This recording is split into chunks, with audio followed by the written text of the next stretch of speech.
between the Roughriders and the Blue Bombers. A sold-out crowd of over 33,000 at Mosaic, ready to rock in Regina as we get set to add another chapter to this historic CFL rivalry.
Jake Dolegala, in only his second start a couple of weeks ago, he showed out.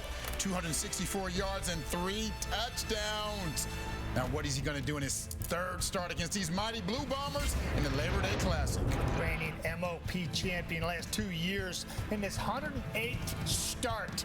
He is 6-0 in Labor Day Classics. He lives for these moments. What is he thinking about? Oh, God. How happy are Rider fans, Rider Nation, to have this guy back. Not only is he a big body, as you can see there, as you saw last week, but he also is great after the catch. You saw when you watched his film at Guelph. Dwayne Ford, you were right.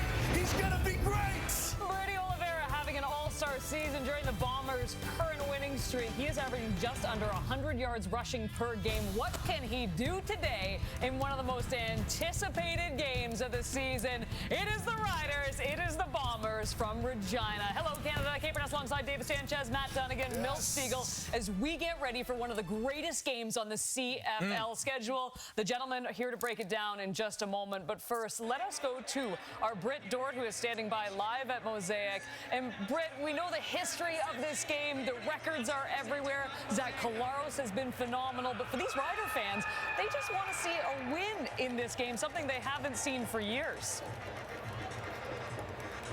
Yeah, well, and you guys mentioned it. Zach Collaros, 6-0 in these Labor Day games. And when I asked him about that, he said, well, I don't know. I'm just always surrounded by great teammates. And that even came from his time here when he had a Labor Day win with the green and white. He also said, maybe I have a good record because this game is always one that's easy to get up for. It always has a lot of adrenaline behind it. I talked to his head coach, Mike O'Shea, who said, other than Grey Cup and the playoffs, this is probably the most important weekend that we have circled on the calendar. When I talked to head coach Craig Dickinson about that, the fact that they haven't won since 2019 in this game, he said, well, Britt, I'll tell you this. We're playing some great football right now. We know Winnipeg's been the standard. They've been the standard for a number of years now. So I'm anxious to see how we measure up against them. Jake Dolegala getting his third start here as a CFL quarterback, his second now looking consecutively. He told me, I've never played in a high caliber game like this, not even back to high school or college. So he said, I'm probably going to have a little bit of butterflies in this one. But he also told me that their offensive coordinator, Kelly Jeffrey, has kind of broken it down for him, just saying, hey, it's our offense versus their offense. We know Zach Collaros can come out and score a lot of points really fast, so we just have to stay one step ahead, one play ahead of them. And so then Jake Dolegala, when I talked to him and told him, well, you know, you guys haven't won this game since 2019. They've had your number. He looked me dead in the eyes and said, they haven't had my number. So maybe he has a little bit of confidence after getting that win a couple weeks ago in his first CFL win as a starter, I guess. Whoa, fighting words. You had to like that from Jake Dolegala. I couldn't imagine a third start in the CFL. This is the game you get to play in. Yes. Look, we do talk about the history of this game, though, and the Riders do have the edge. They are 37-20 in the game. Zach Collaros has never lost a Labor Day game on this weekend. By the way, I am getting asked about our color scheme today, too. Riders, the blue tie, the blue, the blue. This isn't on purpose. It means nothing. It means nothing, except for Milt. It definitely means the Bombers. But needless to say, for this game, and Jake stepping into this, do records even matter at this point, or do you think it's actually better to be Jake Dolegala in this game and really not know what to expect? Means nothing. Zip, zero, nothing, nil, nothing. It means nothing. Nada? I mean, you look over the last 20 years, the Bombers have only won 5 of the last 20 Labor Day Classics, so it means nothing. Yes, the Bombers are the favorite coming into this game, but as we've been talking about all week long, Saskatchewan has something on their side. That's 33,500 people that's going to be cheering for them, so it means nothing. 2015, Saskatchewan started the season 0-9. Their first win was that Labor Day Classic. So these Bombers better be on their A game and not just think because they step on the field and they're a better team that they can win this game. Yeah, I know we're talking about this game, but I'd much rather be 9-2 than 5-5 going into this football game, or on top of the heap as opposed to on the bottom. But yeah, you can wash all that away today because it is all leveled out, and these people just absolutely go after it. And what I saw in the Saskatchewan win against BC, if they can duplicate that, create turnovers, play with that intensity on special teams, and Jake Dolegala can continue to make good decisions, yeah, I think they can play along with Milk, as you suggested. The crowd is going to help in a big way. I really think that those records don't matter, Kate, and anything can happen on this day because that crowd can really lift you to higher heights. Yeah, you can toss out the records. You can toss out. You might as well toss out the resumes too, if you want to toss the records out. Because you hear what he just said right now, Jake Dolegala. They ain't beat me. They ain't beat me. Talking about Zach Carleros, the back-to-back MVP, MOP against a quarterback in his third start. So yeah, for sure, toss out the records, toss out the resumes, because it's all about today. That's the attitude, at least that Sask's going to come in with. If you look at this offense, and Saskatchewan has struggled. For the 4 games a month before Dolegala took over, they were averaging only 15 points a game on offense.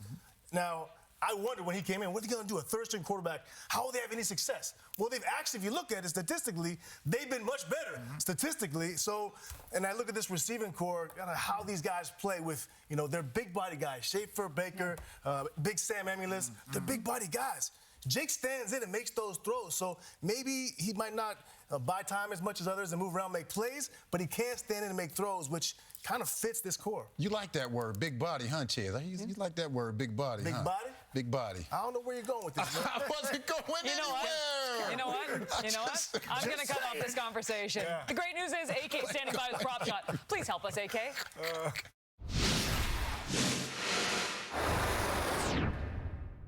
I am really fired up for a couple of prop plays ahead of Winnipeg and Saskatchewan, starting with Jake Dolegala, over 225 pass yards. Dolegala, 239 in his first start of the season against BC a couple of weeks ago. A bye for the Riders last week. Dolegala back under center for Saskatchewan against a Winnipeg team who is 7.5-point favorites. Saskatchewan will need to throw the ball a ton, and Dolegala has some tremendous options at his disposal. Tevin Jones, Sean Bain Jr., they've been great all year. Kean Schaefer Baker back for the Riders, and we know what Samuel Emelis has done in the second half of the season thus far. Love Dolegala over 225.5 passing. Now, on the other side, Dalton Schoen of the Winnipeg Blue Bombers, he loves playing the Saskatchewan Roughriders. Week 2, 145 receiving yards for Schoen, dating back to last year in Week 15 against the Saskatchewan Roughriders. Schoen went for 125. Now, I don't know what Amari Henderson, the direct matchup for Dalton Schoen, has said to him or done to him. I'm not certain, but I can tell you one thing. Schoen has done some serious work against Henderson and the Riders secondary. I expect the same to apply this time around. Take the over of 60.5 receiving. Twitter, give us a little love to Brady Oliveira, but before that, we recap the last time these two teams met back in June, where the Bombers ended up winning by 18 points. It's a party in Regina. Can I have some Vaseline, please? Hi, everyone, and welcome to a beautiful day on the prairie. Breaks out to the left. Janarian Grant still on his feet. The 5. Touchdown, Winnipeg. Jamal Mora has the ball, and the safety, Brandon Alexander, coming in, says, I don't think so. Winnipeg takes another win against against their rivals on the prairie. Here's the 5 most staked anytime touchdown scorers on FanDuel. Kenny Lawler leads the way. He's the third choice at -150. The only rider on the list is Kean Schaefer-Baker. He's second the most staked touchdown scorer. 6 players have shorter odds to score tonight, including Dakota Prukop, who round out the top 5. He's tied with Brady Oliveira as the shortest choice to find the end zone. It is time for the expert picks. We start with the expert, Davis Sanchez. Once I heard Brady ask at a halftime interview if guys want to tackle him, anybody wants a piece of him, I'm just going to keep on taking Brady. That's just what it is. And he will get in the end zone. If Winnipeg wins, he will get in the end zone. And that's my guy. I love that. League's leading rusher. Why not? He's going to get the rock down there. I can't believe Prukop's not higher there. But, I'm going with Nick Dembski. This Swiss Army knife for the Winnipeg Blue Bombers. Guy can do it through the air and on the ground. I think he's highly likely scoring his football game. For me, I'm going someone who's under the radar, Samuel Emulis. And he made one of the most spectacular catches a couple of weeks ago against BC. It's like somebody dropped him out of the air. And I think he's starting to find his footing. I think Dolegala's really going to look for him. And I think he may have more than 1 touchdown in this game. I'm going for about 2 or 3. For the record, I picked him first yesterday. No, you didn't. Yes, I did. I said I'm going to pick What proof do you have? You know what? I'm going to get the record. There's no proof. I'm going to ask the control room. I'm sure they have the record of me saying Emulis first. So we'll see. All right, let's recap here. You're the older brother. I never wanted either, Milt. Milt and I both like Sam Emulis in this one after that spectacular catch, and I honestly picked him for the same reason. Matt, you like Nick Dembski. AK took Dalton Schoen in this one. And Davis, you are going with Brady Oliveira. With more on Brady Oliveira, here is Glenn Suter. Well, Kate, when you look at the 2 losses for the Winnipeg Blue Bombers this year, one against Ottawa and that come-from-behind win, Brady Oliveira had just 16 yards rushing in that one, and then the BC Lions beat them. He only had 52 yards, well below his per-game average. So controlling Brady Oliveira is so important. Now, there's lots of great tailbacks in the Canadian Football League. I would rank Brady Oliveira not just for the numbers, but he is at the top of the list, and there's a lot of different skills needed to be a great tailback. First of all, straight speed and quickness. Those are 2 different skills. That great breakaway speed when a running back gets some space to the outside and can outrun the angles of a defender. The second is quickness. Different type of skill. The quick feet to be able to redirect in the hole and bounce to another opportunity. And then there's straight vision. Seeing the line of scrimmage, one side is closed down, bouncing back to the other, and mental and physical toughness caps it off. And while we've all seen how tough Brady Oliveira can run. So Davis, Milt, I've got him at the top of my list. Brady Oliveira, if you can control Brady Oliveira as the opposition, no guarantee you'll win, but it gives you a chance. Yes, thank you, Glenn. And he's one half of what I call the Oak Park boys. Yes. Him and Nick Dembski both went to Oak Park High School in Charleswood stand-up. And these guys are special. There's a lot of weapons on this offense. You have Lawler, you have Schaum, you have Baylor, you have Wolotarski. But over this 5-game winning streak, these 2 gentlemen have been consistent, Chaz. Yep. Definitely, yes. Over 1,000 yards combined and 8 touchdowns, Chaz. And they've been truly special for this offense and for this team. Special and historic. If you think about it, 2 guys, if you look at the league right now, at slot back, he might not be the flash. Either of these guys, they might not be the flashiest. Nick Dembski is a great route runner, great hands. He's got a great relationship with his quarterback, and he's a savage competitor, and he's clutch. He's at the top of his game. You look at slot receivers in the league, he's not going to win a combine, but he's at the top of the league when it comes. You look at the last 5 years, what he's done. And Brady Oliveira is the same. He's a guy who, is there any other running backs that you definitely want more than him? No, he's that guy. And not only are they in the same team, which is rare, but from the same province, in the same city, in the same high school. Rare air, my man. They're special hometown boys doing great things for the Winnipeg Blue Bombers. They have to appreciate that, and they have to appreciate the fact that they're both Canadian, Team light skin! Oh, watch out there. Charles Wood, stand up again. Stand up, Charles Wood. A classic pocket passer, standing at 6'7", and a big arm as well. Dolegala to the end zone, just short of it, back up towards touchdown. None of their first-string quarterback, not their second-string quarterback. They did that with their third-string quarterback with a team effort and a whole lot of heart.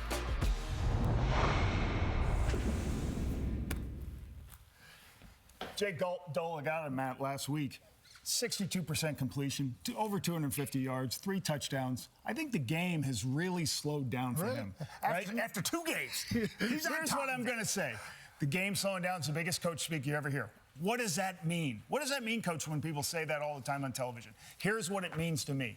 In zone coverage, can you recognize that there's 2, 3, or 4 guys deep, right? Once he recognizes how many people are deep, can he find the receivers in the spaces of the weakness of the defenses? I hope so. Next, after that, the key for a quarterback is, can he throw the ball when the defense is most out of position? And what does that mean? That basically means when he throws that post in the middle of the field, before the defense has a chance to recover, if he throws it with anticipation and if he throws it on time, what's going to happen? Gives the guys an opportunity to run with the football and create the opportunities they need to get downfield. And he did that last week. He hit a shot in the middle of the field for a big play. He hit a shot to Emilus on the outside last week. Himself, for did sure. An excellent job last week, and I know his height is something that you really respond to and love the fact that he's 6'7". Absolutely, and that comes in play in a big way, Lapo, because let's demonstrate, right? Like, this is what I did, I'm right? the center, I was right behind the center my entire career, basically, and it's really tough to see what is going on. But if you're Jake Dolegala, and I got little sisters here, this is where he's at. Oh, my God. Right? And I would have loved this all day long. And he's not even playing from behind the center. He's playing 5 yards back and shotgunning with his size. And his size in several different ways, Lapo. His size not only in height, but his size of his hands. Jake Dolegala, his hand measures from thumb to pinky 11 1/8 inches. That is huge. And I've got all of our hands measured. And this is where we stack up against the mighty Jake Dolegala, 6'7", 240 pounds, got a lot of measurables going his way. He's playing his biggest game of his career today. This is going to be amazing to watch this young kid go out there and try to perform with those measurables. You know, the one thing I would say, too, is I think he's going to say, I'm the fastest 6'7" guy in the Canadian Football League, because he had 28 yards rushing last week. So he's like, what, get off my speed, right? Yeah, absolutely. Hey, Jake Dolegala, a promising young future for this young man, Kate. Never thought I'd see a broadcast where we were measuring hand sizes, but There we go. Let's do something for everyone. I mean, my goodness. All right. Oh, look at this. Representing Regina. And wait a minute, watermelons? I think they're blaming a couple of you for tossing them against the wall the other night. Did my fans in Winnipeg approve of that? I don't know. They certainly did. Did they? Trademark.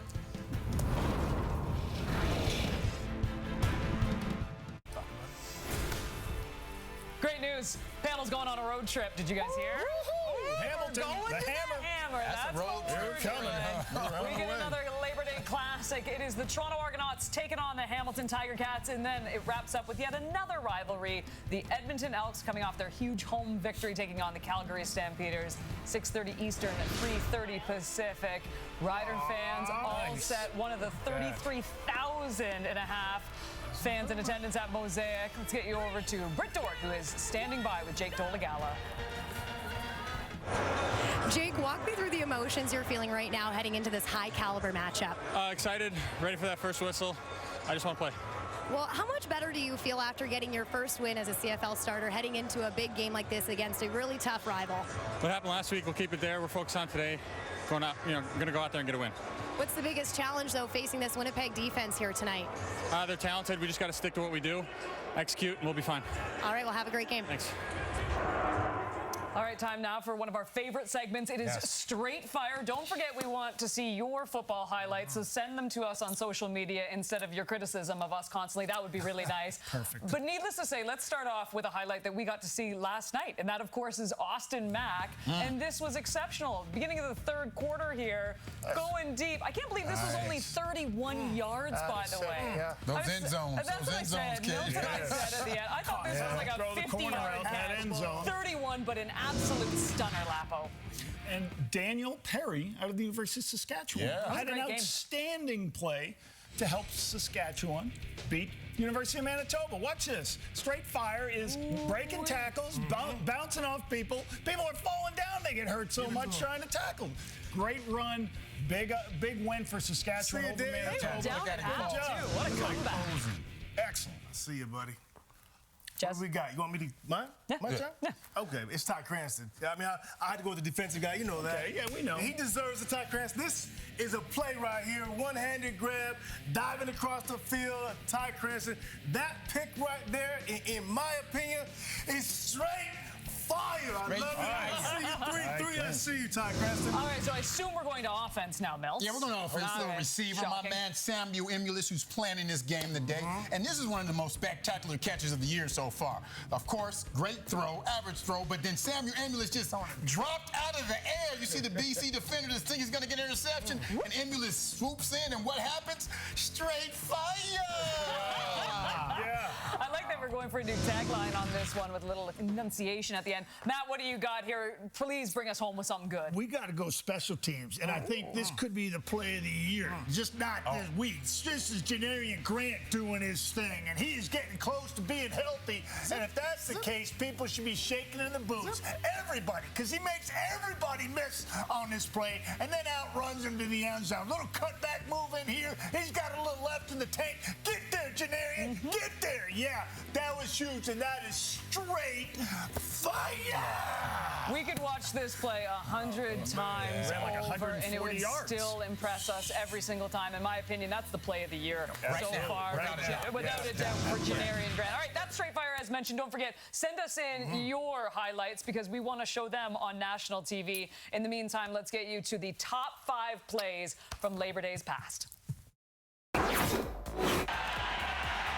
going deep to Daryl Mitchell. What a catch! What a one-handed grab by Mitchell in close coverage. That's talent, Mark. Not only that, he had to turn and look over his other shoulder, and any receiver will tell you that's one of the most disorienting moves you can make with the ball in the air, and he pulled it off gracefully. Touchdown against the all CFL corner. Jackrabbit's on the field. He's still loose. Somebody signed him up. Get a good seat for the Labor Day Classic. Scores and then has a touchdown dance. Woohoo! Ricky Ray is going to take off with the ball, and he's forced out at the Eskimo bench, and a flag goes down there. Bench is clearing the shades of the Flames and the Oilers. We've talked about this rivalry over the years, but I don't remember in over a decade of these games seeing anything quite like this. Here comes the rush. Glenn over the middle. Stiegel has it! Oh my goodness, what a catch! Touchdown, Winnipeg! That is incredible. That was spectacular. That got style points. In 2016, the Bombers and Riders treated us to a wild Labor Day finish with just a minute left on the clock. But now Lawrence finds some room across midfield. Still going, and he is gone. Kendall Lawrence, touchdown. Coming on the safety blitz, ball up, and intercepted. Pass interference. Saskatchewan, number 31. Point of foul, automatic first down. Here they come. Medlock for the win on Labor Day.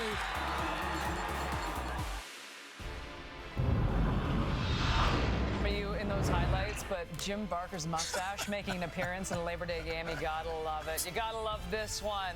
Sold out crowd at Mosaic. We're gonna get you back to Regina just after this.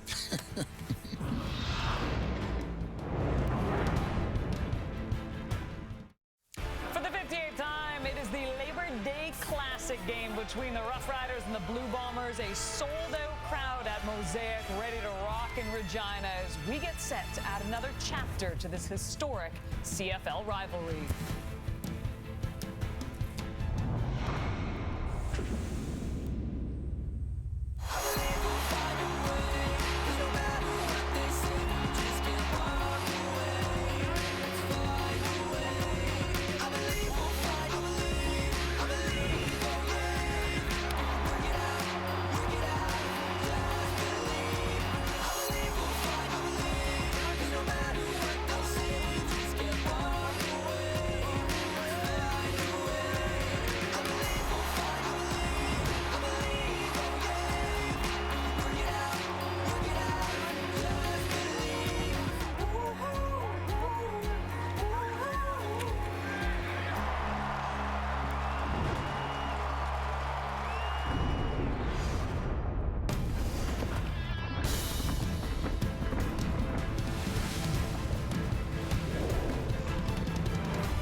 carried through for 239 yards and 3 TDs in his first win as a starter. Jake Dolegala gets his first taste of the Labor Day Classic between the Riders and the Blue Bombers.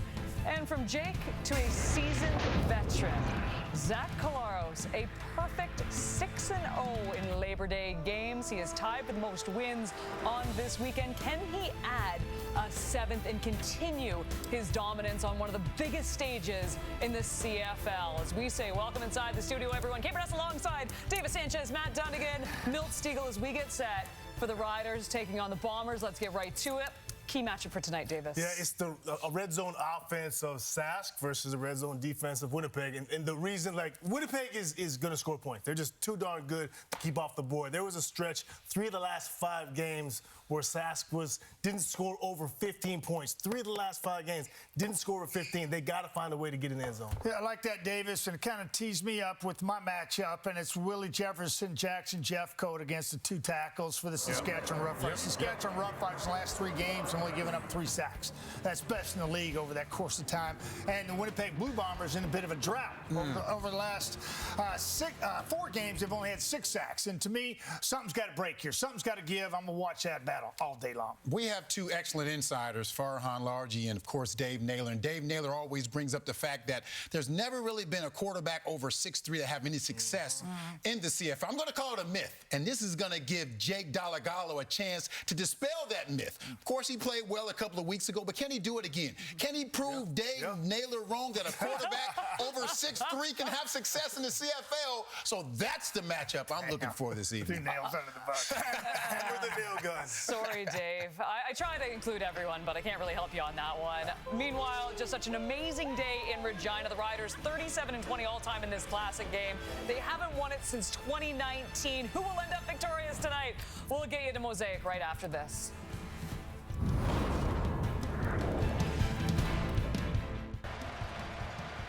It's a game that really needs no setup at all. A sold-out Mosaic Stadium in Regina set to host a Labor Day weekend battle between the Riders and Bombers. Jake Dolegala's 3rd career start. Kind of a big one, but he's coming in off an impressive win over the Lions. On the other side, Winnipeg has this guy named Zach Collaros. Back-to-back MOP, has never tasted defeat on this weekend. Dustin, great players played their best in the biggest games. As far as the regular season goes in the CFL, this is the biggest game. Zach Collaros 6-0 on 3 different teams on the Labor Day weekend. Jake Dolegala not only got his first win against the BC Lions, that's a very good football team, and see, coming off the bye, if he can carry on with that momentum. Yeah, 1-0 coming off the bye already this week. Flyby on the way in. Let's go. 3 CT 155s out of Moose Jaw will help us kick things off here today. Craig Dickinson, like we mentioned, biggest win of the year by far for his side. Winnipeg, they're just rolling 5 in a row. Overall, they won the toss. They wanted the ball, and they're about to get a short kick. What a start! Lothar hops all over it. Trickle just outside the 40, and the Riders have it. What a way to start this Labor Day clash. Well, if you want to get a sold-out Mosaic Stadium into it early, how about a little trick play in the special teams, setting the tone? Lowther just kicks it to himself and is patient to wait for it to get the 10 yards. The Bombers are looking to set up blocks. They're a little bit slow to react. First down, Saskatchewan. How about that call in this game with the possibility of putting Winnipeg on the field at your own 41? They executed perfectly. Lothar, what a start. Dolegala onto the field, the ball on his own 41. Fireworks already here at Mosaic. Dolegala looking down the field in a hurry. Almost hauled in. Deep shot to Emelis. Rose got there just in time. Well, he didn't give up because Emelis was in behind him. Emelis coming off his best game of the season, maybe as a pro against the BC Lions 2 weeks ago. And after getting that onside kick and possession of the football, why not take a shot down the field? Emelis is in behind. but Winston Rose does not give up and distracts him. Didn't get the ball, just distracted him enough. Just enough, but how about the Riders to start this game? Slinging it. Not messing around in front of a sold-out crowd. Dolegala to Jones. He is wrapped up on the tackle immediately by DeMario Houston, and that will bring up third down for Saskatchewan, and they will be forced to kick it away here early. Well, Emil's had that big game against BC, but had 3 touchdowns in week 2 against these guys, right? So looking to go back to a threat. 3 Riders receivers among the top 10 in the Canadian Football League coming into this game. A couple of those top 10 on the other side of the field as well. Korsak set to kick it away. And he lets it go from the 36. End over end into the hands of Parker. And Parker is wrapped up after a very short return, and that'll get the crowd at Mosaic going, and Zach Collaros trots out onto the field. 8-2, missed one start with Drew Brown going in for him when he was injured in the Edmonton game, but 69-38 in his career, and just a tremendous record as a Winnipeg Blue Bomber. Last week they still won comfortably despite a couple of pick sixes for Collaros. Still had 4 touchdown passes in that game. Not bad. Start on the Winnipeg 26 here. Brady Oliveira wrapped up and taken down immediately. Brady, of course, a huge part of this Winnipeg offense. Well, I didn't highlight any of the old linemen for the Bombers because that group has played together for all 11 games of the season. They have continuity. They're all-stars. One of the reasons this is a 9-win team. And in the backfield, I believe if you can control Brady Oliveira, as we talked about in the pregame show, you're not guaranteed to win against these Bombers, but you give yourself a chance. Just a couple of yards on that first touch for Oliveira. Collaros looking to throw here, and he's going to go down the field looking for Dembski, almost intercepted. Dembski trying to sneak in behind, but Deontay Williams came over to break it up. Collaros he calls this the Willie Mays ball, and whether it's a corner route or this post from Nick Dembski, he's going to throw it high because he knows how well that Dembski can adjust, but he's double covered there with Jaden Dalkey, the safety, playing the man, and Deontay Williams going for the football. Tough to get it in there to number 10. Williams laid out there, got his fingertips on it, but couldn't hang on. Jamison Sheen kicks it away. Mario Alford at the 25. Alford trying to find a little bit of space back to the 35 and no further as the Bombers contain Mario Alford. Jake Dolegala, 3rd career start with the nation watching as he takes on the Bombers at home here in Mosaic.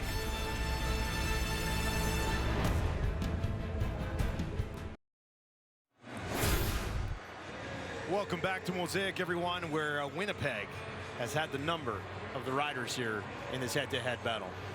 Well, they've had a lot of teams' numbers, and when you think about their dominance over the last few years, they're a 9-win team. They can clinch a playoff spot if they win in this one here tonight. And Michael O'Shea has built the right culture in that locker room. I'd like to welcome all of our viewers on CBS Sports Network as well. Huge game here between 2 bitter rivals in Winnipeg and Saskatchewan. I mentioned that first win for Jake Dolegala before the bye against the BC Lions. That's a very good defense, top team in the league, who, by the way, got a win last night against the Montreal Alouettes. So, you know that Jake Dolegala in just 3rd starts got some confidence going into this one. But this is a great Bomber defense. 2nd and 8. 4-man rush. Gets it away. Held onto by Stearns for his first catch of the ball game, but he'll be short of a Rider first down. Craig Dickinson taking a good long look at that. He's going to go with the punt team. Against the BC Lions, the Riders in that win really set the tone on the special teams. So I think for Craig Dickinson looking at this and saying, well, first of all, it's just over a yard, so almost 2. And secondly, I like the way our special teams, cover teams 2 weeks ago set the tone.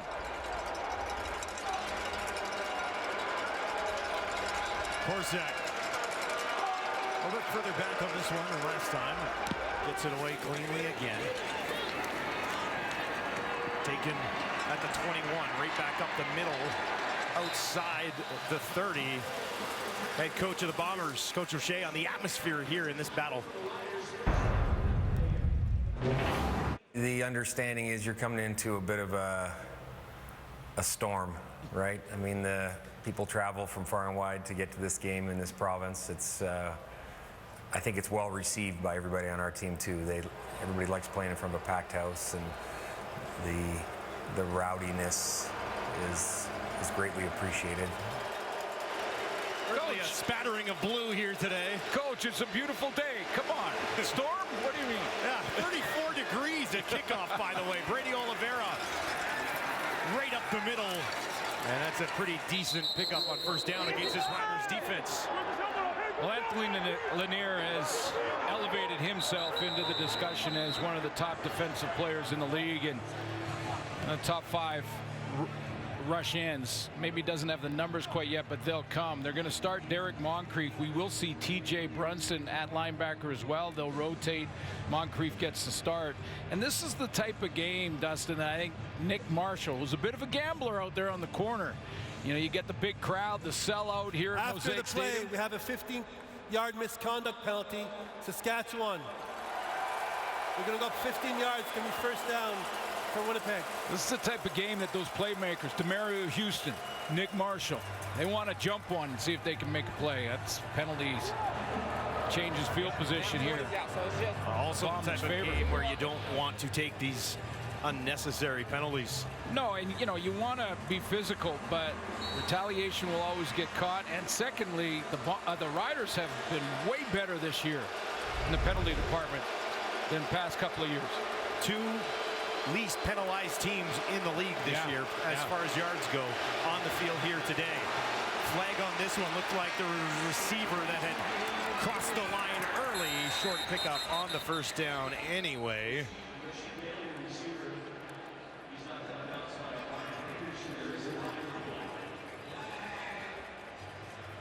Offside, Winnipeg, number 83. It's a 5-yard penalty. We'll replay first down. Dalton Schoen looking to get a little bit of an extra jump. Not that he needs it. He's a big-time threat, over 1,200 yards as far as depth on targets from Collaros so far this year. Oh, Schoen loves to get to the end zone, too. He's got a nose for the end zone. 7 touchdowns already this season. Another fantasy sweetheart of a year for Schoen, 83 in white there. First and 15, will back them up 5. Winnipeg works from their own 49. 3 options to the left for Collaros. Looks that way. Throws that in. It's intercepted. Knew he'd do it. Of course. Knew he'd do it. Nick Marshall hauls it in. Riders defense steps up big early.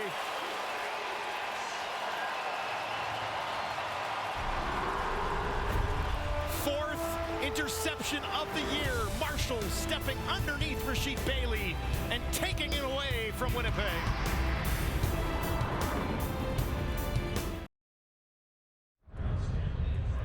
This is the type of game, sellout crowd, that a veteran in Nick Marshall is going to jump this. He doesn't backpedal. He jumps the route. It wasn't even his guy.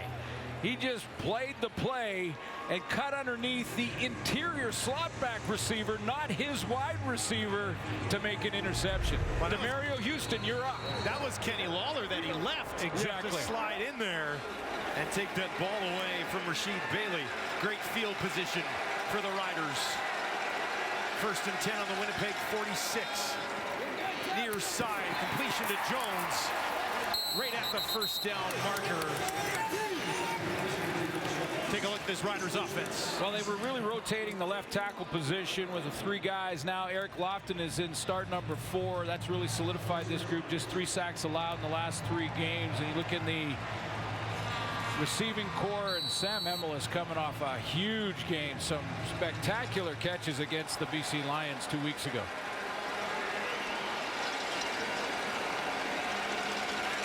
Second catch of the game already for Tevin Jones, who had 9 when these two teams met in week 2. Dolegala near side again. Oh my goodness. Houston. That was Demario Houston. I'm telling you, man, this is the type of game these guys want to do that. Okay, let's look at the Bombers on defense. Again, Willie Jefferson, sellout crowd. You know he'll be a factor at some point tonight. Same with Adam Big Hill in the middle. He's their leader. 51 defensive tackles leads the defense. And then Demario Houston, who almost did what Nick Marshall just did and jumped a route that wasn't even his. 7 interceptions this year, by far the league leader. Dolegala in the pocket, down the field, incomplete. Looking in the direction of Schaefer Baker, but 89 never really had a crack at it. Out there at the wide receiver spot, Schaefer Baker, little change motion with Emilus coming inside. He gets a little inside release, then goes back to the corner. He's working on Evan Home. Pretty good coverage, and not a bad decision by Jake Dolegala to put it out there and outside so that only his receiver has a crack at it. It's a little overthrown. Brett Lawther has hit 13 in a row. This one from 43 yards to put the Riders on the board. And he sneaks it through. Saskatchewan on top. 3-0. I am Demario Houston, cornerback for the Winnipeg Blue Bombers. Jake Mayer on his own 40. And that is intercepted to the 30. It's Demario Houston again. What a season. And he takes this one all the way back, a 45-yard pick six. And you are watching the Labor Day Classic on TSN.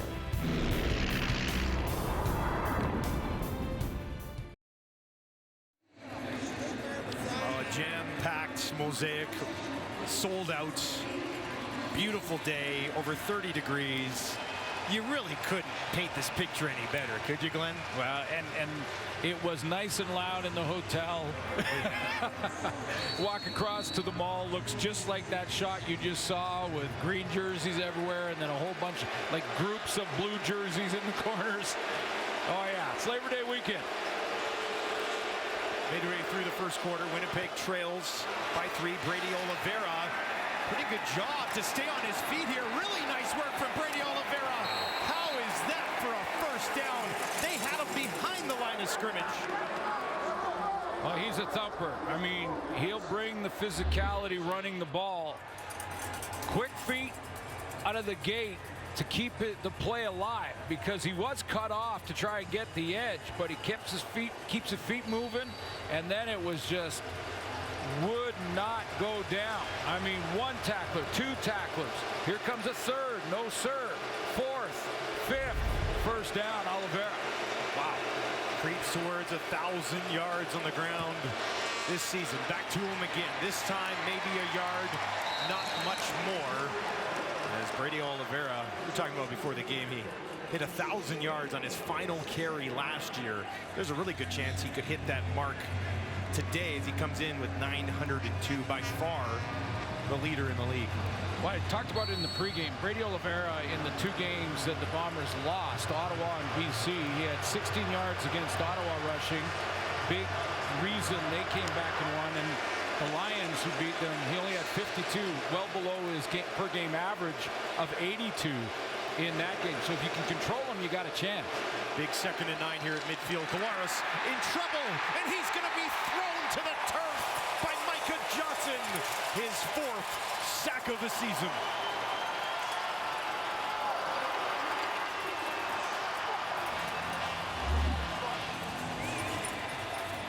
Big Micah Johnson, he sort of discards the quarterback here. It's not really a sack, it's kind of like a discarding of Zach Kolaris. Just get out of here. That's a powerful man right there. It is.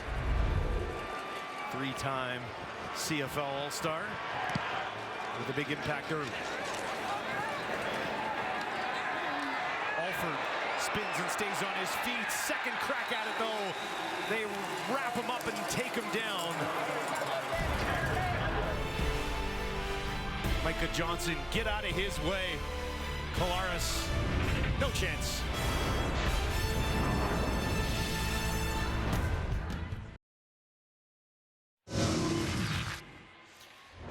Samuel Emelis put on quite the show, number 19 in white and green against the BC Lions in the Riders' last game. A bit of a flashback to another great number 19, S.J. Green. Everybody remembers this one. To tie it all together, let's send it down to Britt Dort.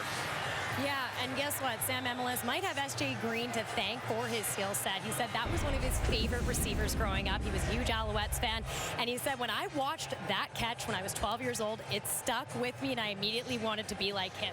He got to college, and the number 19 was given to him, and he said, I immediately thought of S.J. Green, and from then on out, I only wanted to wear number 19. So from, loving S.J. Green in the CFL to becoming a very impactful player of the green in the CFL, it's been quite a journey for Emelis, guys. Well, and it's been quite a season for Emelis so far as well.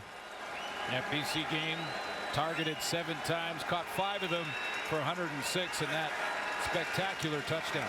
And another catch that was phenomenal as well. Dolegala heaves this one way down the field, and that will fall incomplete.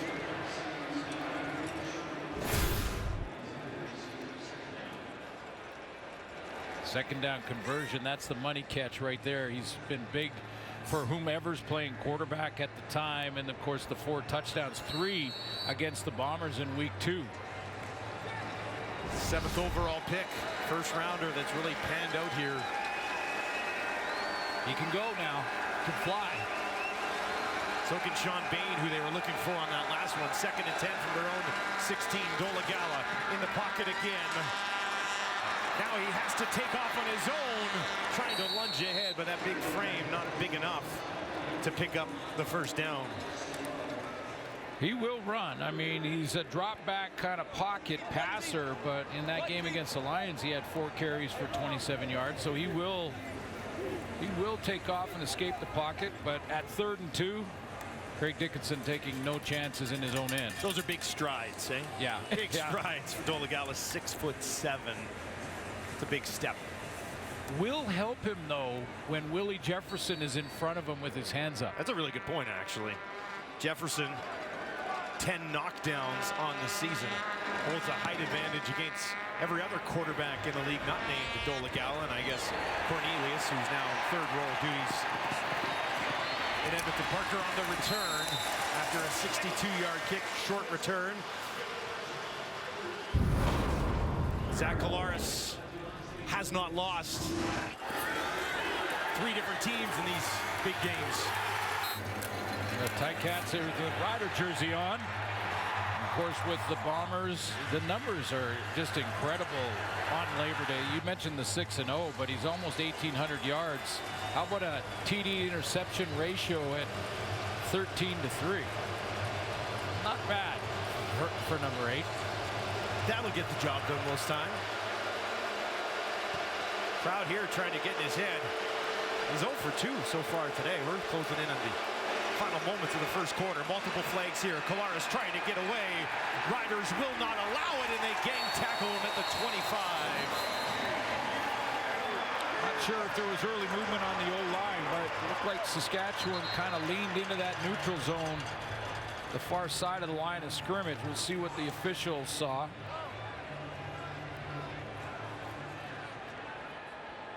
Offside, Saskatchewan, number 91. It's a 5-yard penalty. We'll replay first down. Anthony Lanier has 5 sacks himself this season. Yeah, watch Kolinkowski. Lanier's up at the top here, but Kolinkowski just is basically pointing to get the blocking schemes. The center will call out the blocking scheme for the O-line, and you're allowed to point and make those subtle movements, but it pulled Anthony Lanier when he moved his offhand. Takes a sack off the board for DeMarcus Christmas. Back on the ground, Brady Oliveira, and he's got a first down and about an extra 12 along the way. And Brady Oliveira continues to be the bulk of the offense for Winnipeg. Well, when you take a look at the gaps up front, there's a couple of them. There's A gap, there's B gap. That's strong A and strong B. They go weak A and weak B going back the other side. This is a strong A, big time run and blocking up front. No contact made on Oliveira until he gets into the secondary. 39 yards on the ground for Brady Oliveira. Nothing through the air yet for Winnipeg. 2.5 to play here in the opening quarter. Collaros down the field. One-on-one on the far side. Incomplete. Looking for Kenny Lawler. Working against Jeremy Clark. Couldn't connect. He's out there by himself at that out at that wide out spot. Not by himself, but he's out there one-on-one, and he knows it's one-on-one because Jeremy Clark's in press. So he's up on the line of scrimmage, didn't get his hands on him, in pretty good position, just missed. Both these quarterbacks taking some shots down the field in this first quarter. Something's going to hit at some point, right? Quite a few deep shots already in this game. Collaros 0 for 3 with an interception. If you're just joining us, it was Nick Marshall's 4th of the season. 2nd and 10 from the Riders 54. Collaros with time over the middle, and that one in and out of the hands of Dalton Schoen.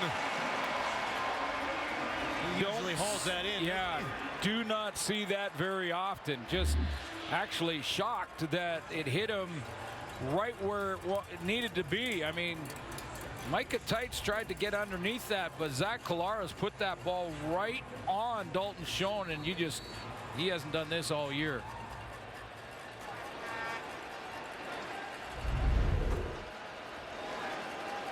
Collaros has gone to Bailey, Dembski, Lawler, and Schoen, but none of them have been able to haul one in. Keep your eye on 83 in the next series.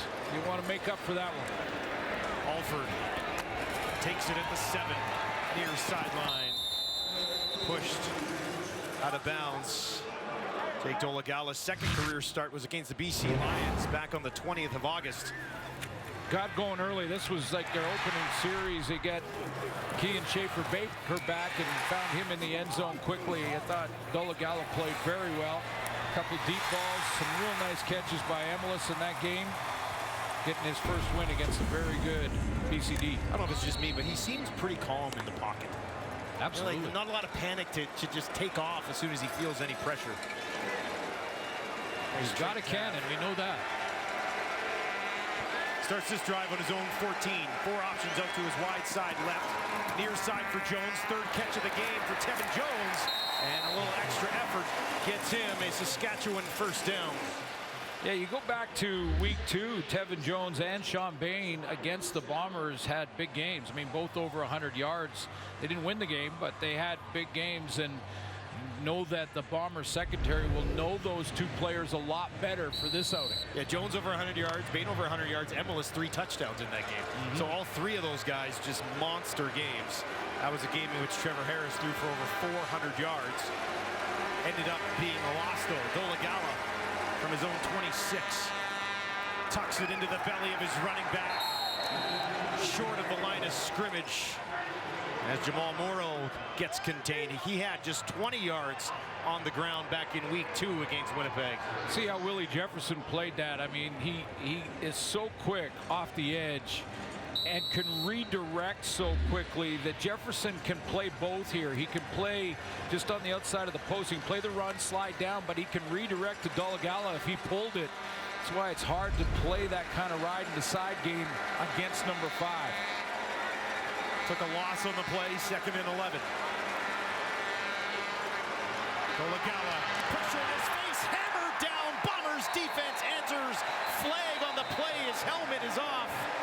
Was he hit in the head as he was taken down by Ricky Walker? Yeah, was there extra after the fact? It looked like the hit initially was clean.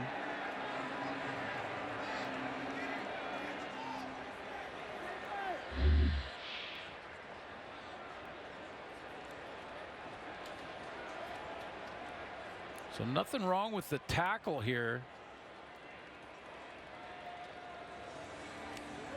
Cameron Lawson in there as well. It was Walker and Lawson, 9 and 99. Ooh. We have major foul, unnecessary roughness, Winnipeg number 9. It's a 15-yard penalty. It's going to be an automatic first down. And it's the end of the quarter. It's the end of the quarter. Right there. Well, head-to-head contact leading with the, they called 9. It looked like it was 99. That will do it. We've got an interesting game shaping up at Mosaic. The Riders lead the Bombers 3-0 after one.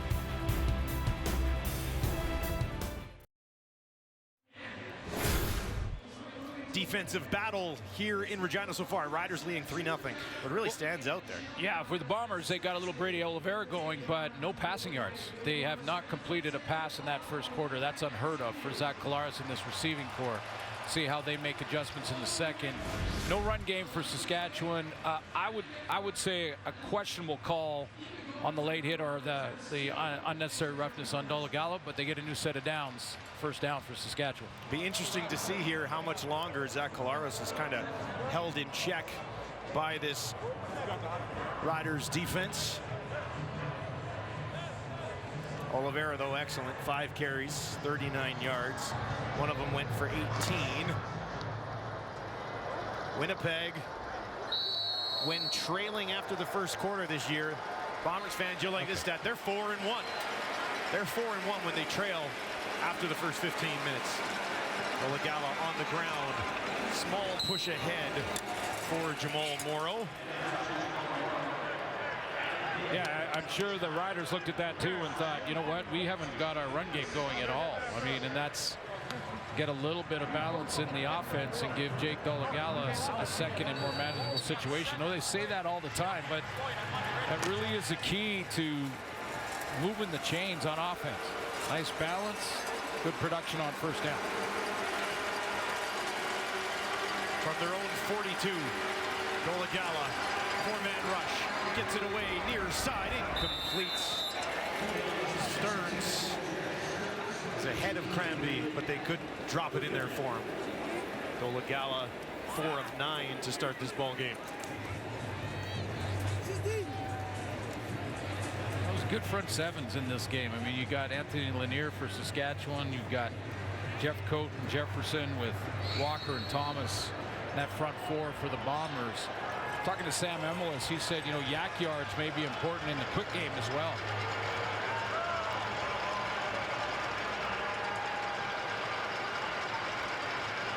Borzak, his own 33.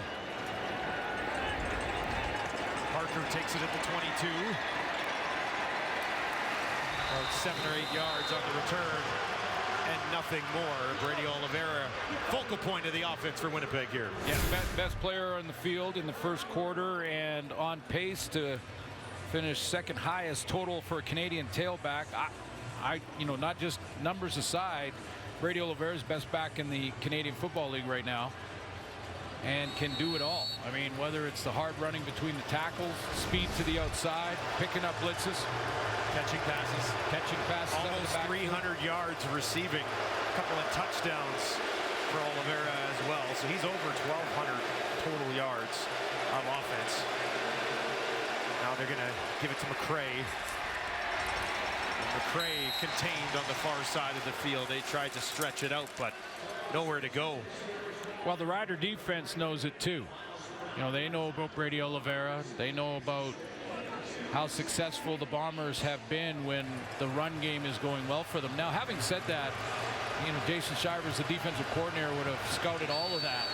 But often the Bombers are up on the score, so they get to the fourth quarter and they start pound and thumper in Brady Oliveira, and he gets a lot of yards in that fourth quarter. That's where you see those 8, 9, and 10-minute long drives to seal away victories. They trail here, though, by 3.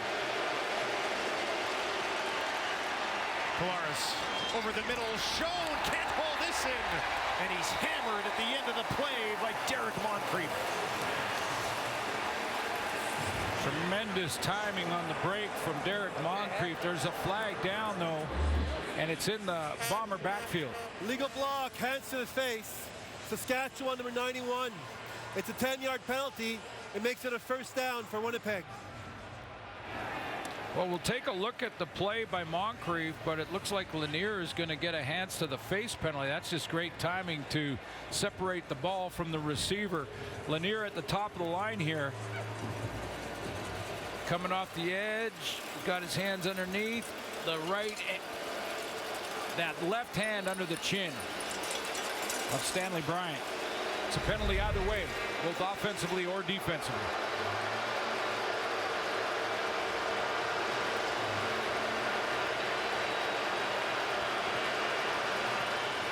Back to Brady Oliveira. Cuts it ahead, stays on his feet, and he's got a Winnipeg first down. That'll give him 50 yards on the day.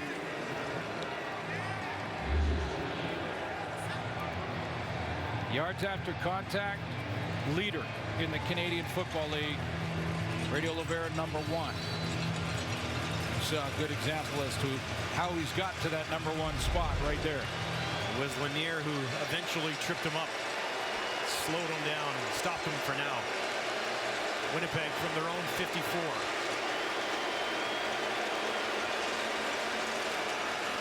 Oliveira again for about 3 or 4 more. Also leads in yards per game, 82. Also leads in 100-yard games, 5 out of the 11. Also leads in 10-yard or more runs at 22. So you think Buck Pierce is going to feed the rock to Brady Oliveira? I think so. Yeah, that's a statistical way to say he's really good. Really good for this Winnipeg offense. It's also got a number of weapons for Zach Collaros. Today, the only one activated so far is running back. Stands in to the right of his quarterback here, 2nd and 5. Now they'll get it to Dembski, and Dembski will be stopped short. Probably by a couple of yards here, and that'll bring up 3rd down. Maybe just out of the range. Sergio Castillo here. He'd be kicking from about the center line. If it's a field goal attempt. It looks like the punt team is out here. Yeah, I don't think you take a chance. You got some bigger guys covering a missed field goal attempt than you do on a punt cover team. Punt cover is DBs, linebackers, those kind of guys. You have to have some bigger guys on field goal team to protect first. That would be a dangerous thing to do with Mario Alford lurking back there. Jamison Sheen. Go get him, Mo! Go get it! Drops it just inside the 10. And that will roll out of bounds at the 8. Nice kick from Sheen. Riders lead 3-0.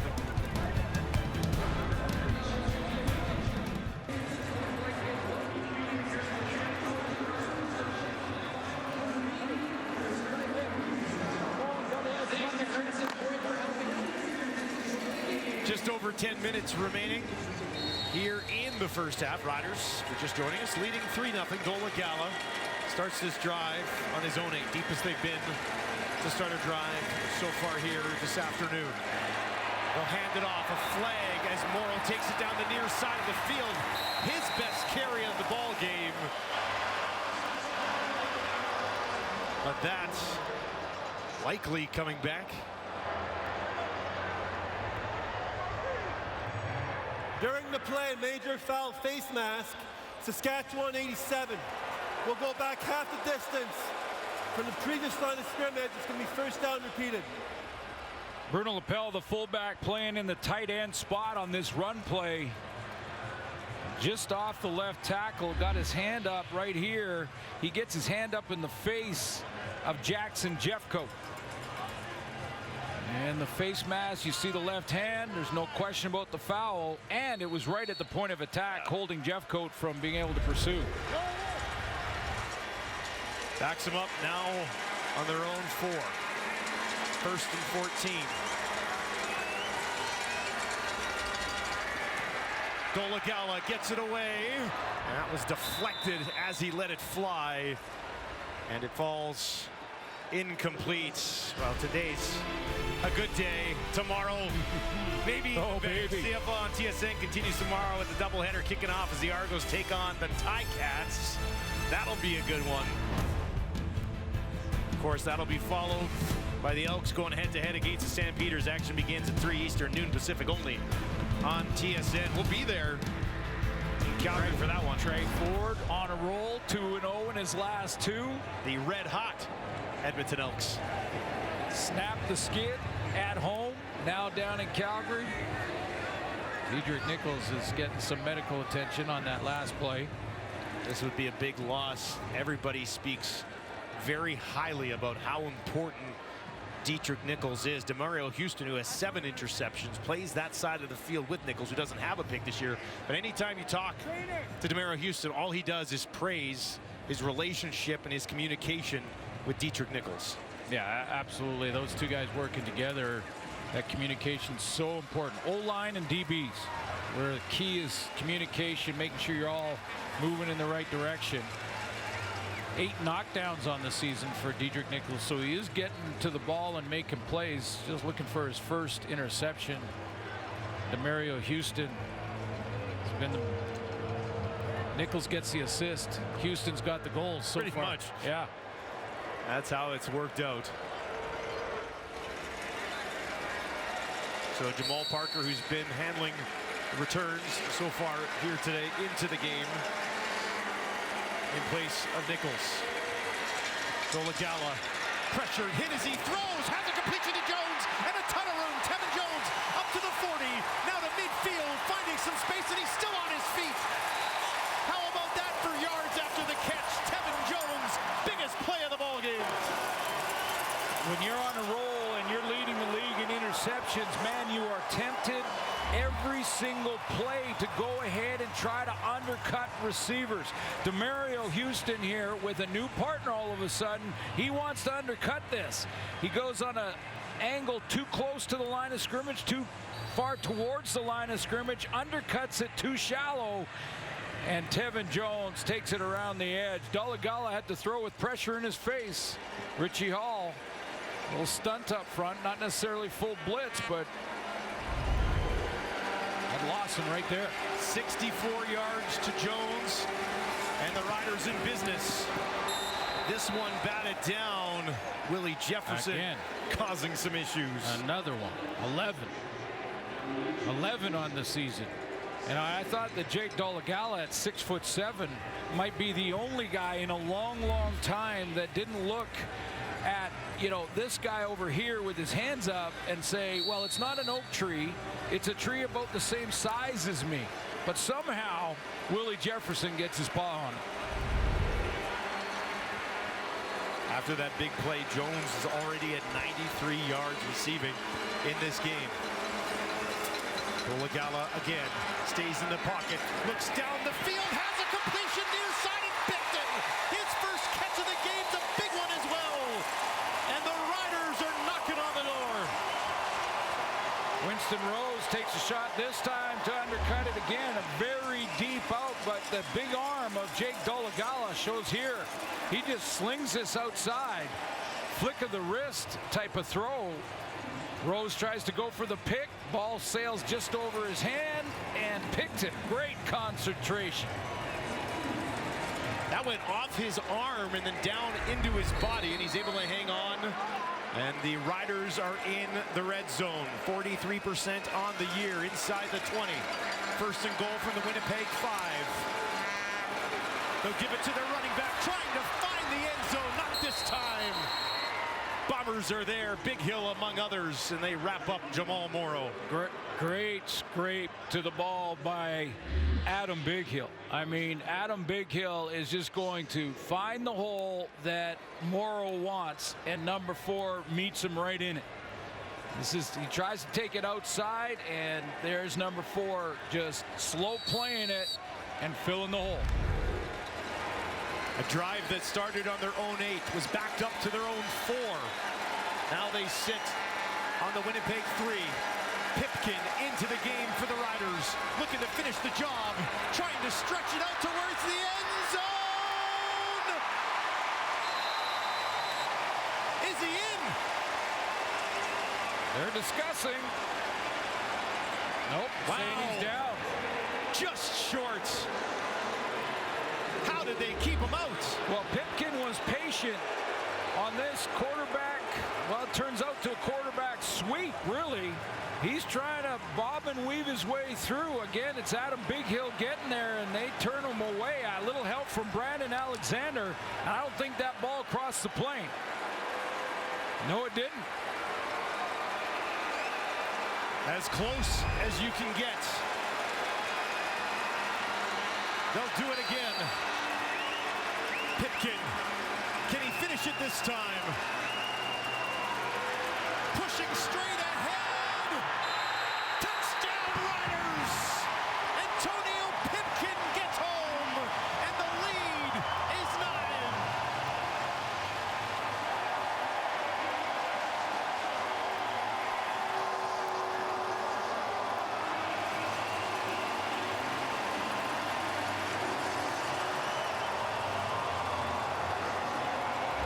What a drive by Jake Dolegala, finished off by Antonio Pipkin. Picked up after the injury to Mason Fine, and there he is stretching across the plane. The ruling on the field is a touchdown. Then after the play, there's 2 15-yard misconduct fouls that even out. One against 37 Winnipeg, one against Saskatchewan. Touchdown is good. It's a convert.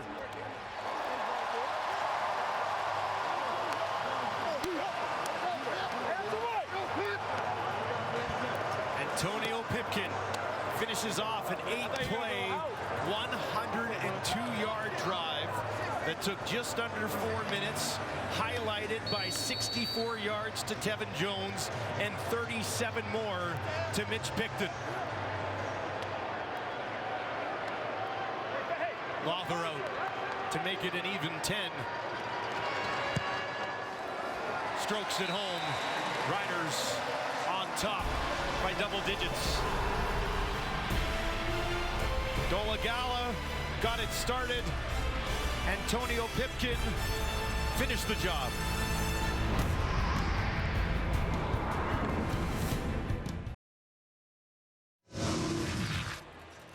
TD drive by Jake Dolegala. This is the type of drive that really puts you on the map as a starting quarterback and go over 100 yards. Now, he got a little help from DBs for the Bombers that are trying to undercut some of his throws. And, you know, I get it. As a DB in this type of game is going to try, especially against a young quarterback, undercut some of those and make the big play on the interception, but they got beat twice there. Demario Houston on the first one, Rose on the second. That was 102 yards for Jake Dolegala, finished by Pipkin. Lawther boots it away. Bobbled. Eventually scooped up at the 1. Brought back to the 9. No further.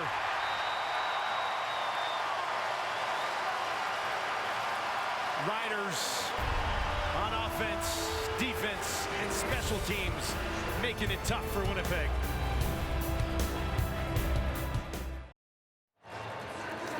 I guess it's safe to say Zach Collaros has been somewhat kept in check. Like, wow. I mean, this is a team that averages almost 32 points per game. Zach Collaros' 4 games in a row was well over 300. They won by 30 after he had a real bumpy start in their last game. That's the story right now for Bomber fans. There's a long way to go, and they're an offense no that question. can hit big. No question. Still somewhat surprising. Collaros throwing here. There's a completion down the field.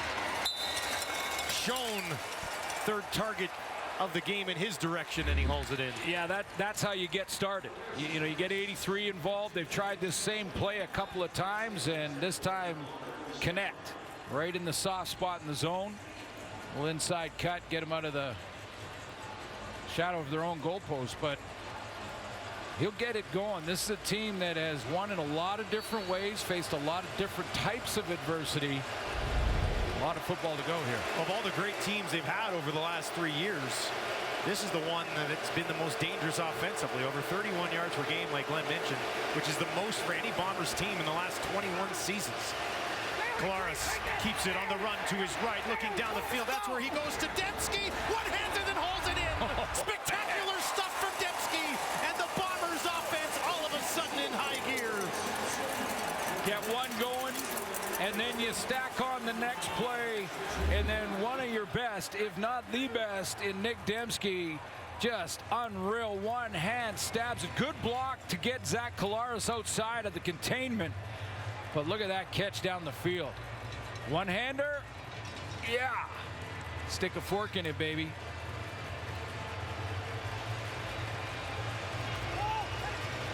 50 yards on 2 plays.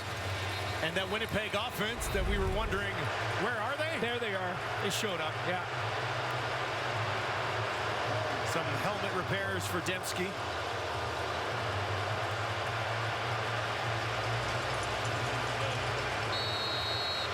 See Pill Country in the distance there. Pretty sure it was packed about 40 minutes before game time. See how hard it is for Zach Collaros to communicate in the huddle. It's really close. He was trying to hear Buck Pierce in his helmet, could barely hear him there.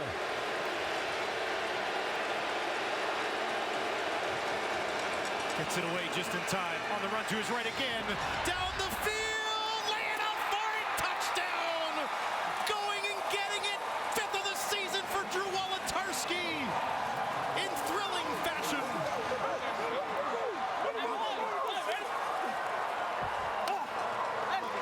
Two plays in a row, one to Dembski and one to Wolotarski.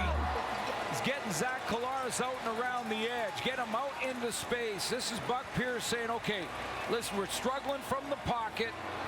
Zach Collaros is a very good athlete, doesn't get enough credit for his ability to negotiate the pocket. He doesn't run a lot, but he'll get outside and can throw on the run with great accuracy. That's back-to-back plays, one to Dembski, one to 82, and they're in the end zone that quickly. So dangerous when you get him on the run, out to his right. We saw him connect. Castillo knocks it through, and we once again have a 3-point game. They did not waste any time. 3 plays for 100 yards in just over 2 minutes, Glenn.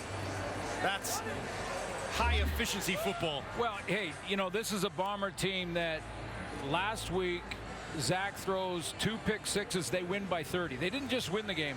They won by 30. You go back to after the Ottawa loss, they come back and win 5 straight games. It was like that was a wake-up call. It was like, okay, we figured out that one. They were down by 22 against the Edmonton Elks. They come flying back with their backup quarterback in that. This football team, Winnipeg Blue Bombers, have faced a lot of different types of adversity throughout the season, and they bounced back from it. Now the Riders have to respond. Yeah, the last thing you want to do is give the ball back to Winnipeg here with just over 3 minutes left in the second quarter. Frankie Hickson waiting back there with that man, Super Mario Alford. Well, that'll grab you some momentum if Super Mario can do something with it. From the 13. Has some space. Alford near sideline. And a nice return. Fitting that we get the promo for a movie about speedy cars after a Mario Alford return. That worked out well. 1st and 10 for Dolegala. He's 6 of 13 for 138 yards. Has looked after the football so far. Jamal Morrow, 4 carries for just 4 yards.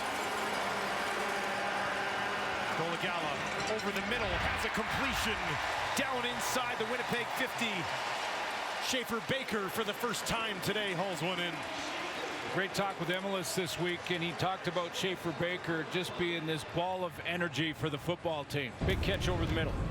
That takes us inside 3 minutes here in the half. Dolegala to Schaefer Baker, and the Riders, lots of time left.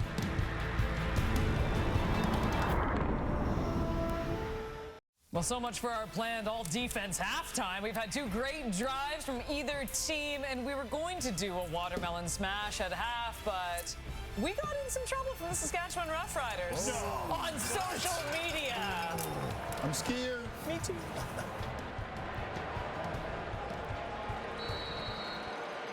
You can only smash so many watermelons, you know? You can also wear them and do several things with watermelons. Here's Dolegala, hands it off to Jamal Morrow, trying to find space. Bombers really just won't allow it. Kept him in check for sure. It's one thing that Demario Houston doesn't get as enough credit for is he's 3rd on defense in tackles. Yeah, 31. You know, short side corners got to make tackles in the run game too, and he stepped up there on Morrow. 3 yards for Morrow. That's his longest of the day. Diedrich Nichols back at halfback, by the way. Can miss a series or two. Sigh of relief from Bombers fans. Dolegala, 2nd and 7. Far side. Drops that one in there just in time, and it's held on to by Emelis. His first catch of the game late here in the second quarter. I think there are no linemen down, but this is a nice speed cut by Emelis out here. And Dolegala, with his big arm, is going to bring him back. Pushes up the field, and watch him bring him back a couple of yards just to make sure there's a little separation between he and Rose. Dolegala is at 175 yards through the air here in just on a huge stage going up against the Bombers. I think Colin Kelly is the O-lineman that's down. Looking at his right leg. He was kind of hobbled up there, hopping on one leg in that last replay we saw of the catch from Emelis.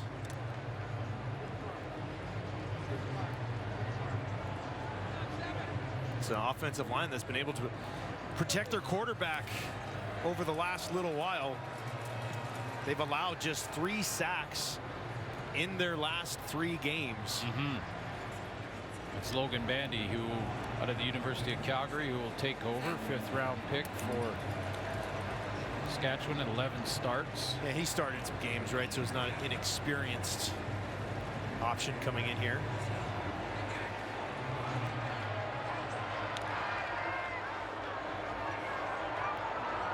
Send a few guys out here to help the big man off the field. It's over 30, and I don't want to pretend to, well, he's not putting any weight on that right leg. His 9th season in the CFL. He'll hop off. Doesn't look good though. No weight on that right leg. And straight to the tent for Kelly. 1st and 10 from the Bomber 35. Just over 2 minutes to go here in the second quarter. Riders with a slim lead.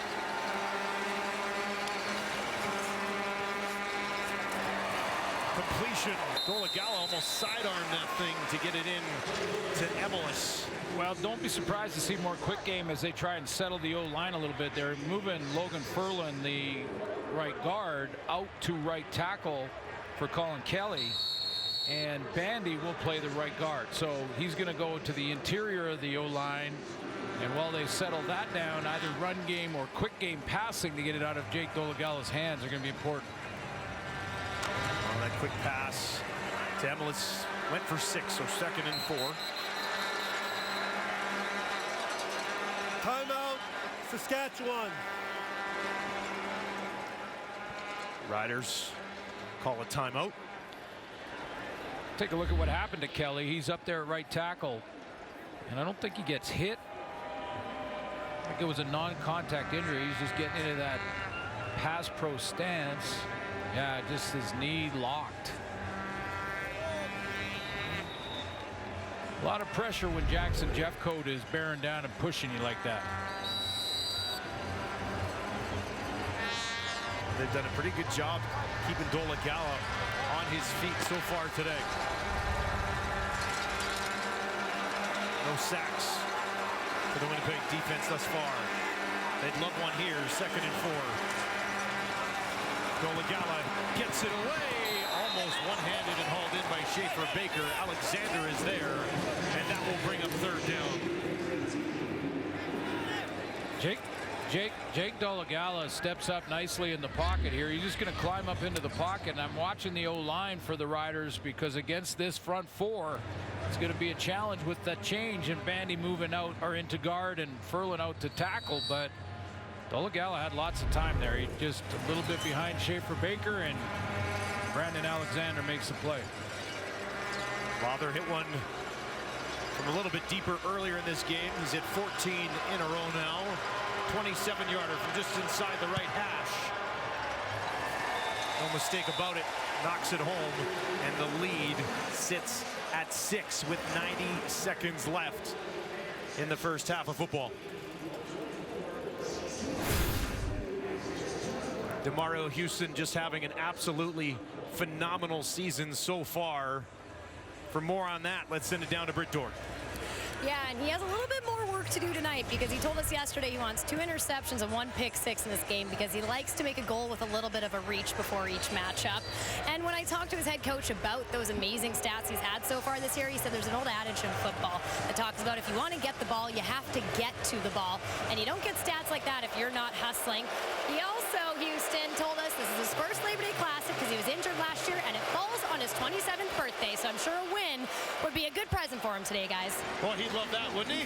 Happy birthday. Big birthday for DeMario Houston. Yeah.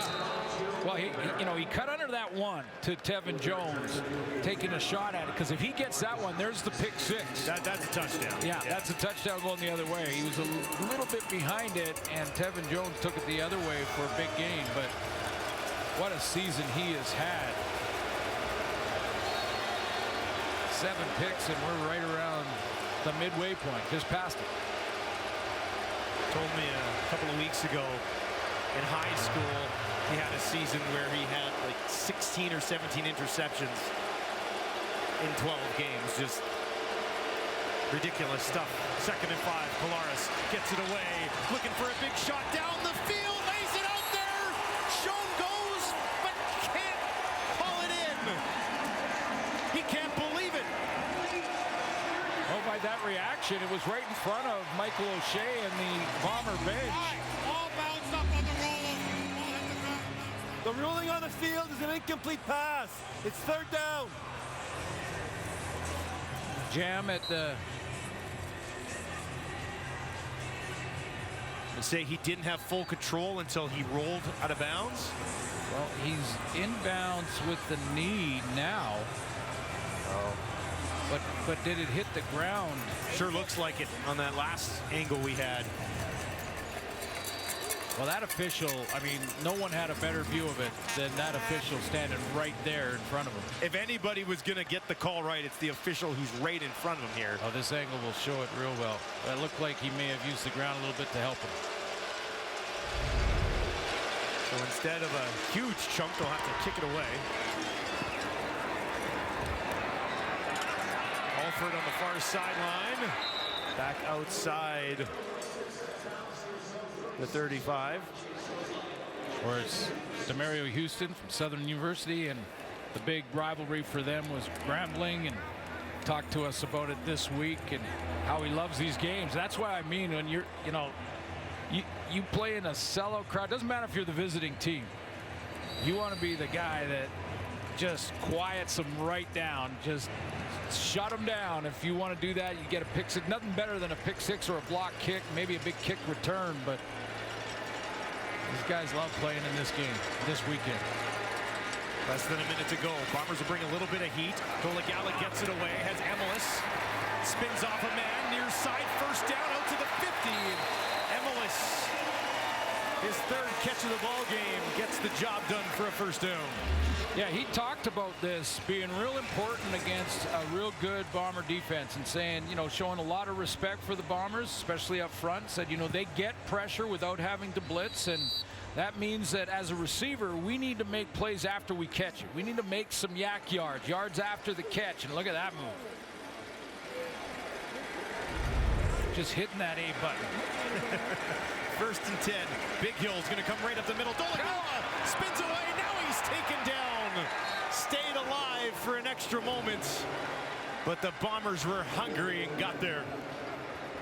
Yeah, this is a player that continues to keep making plays, and he's going to get the first contact in.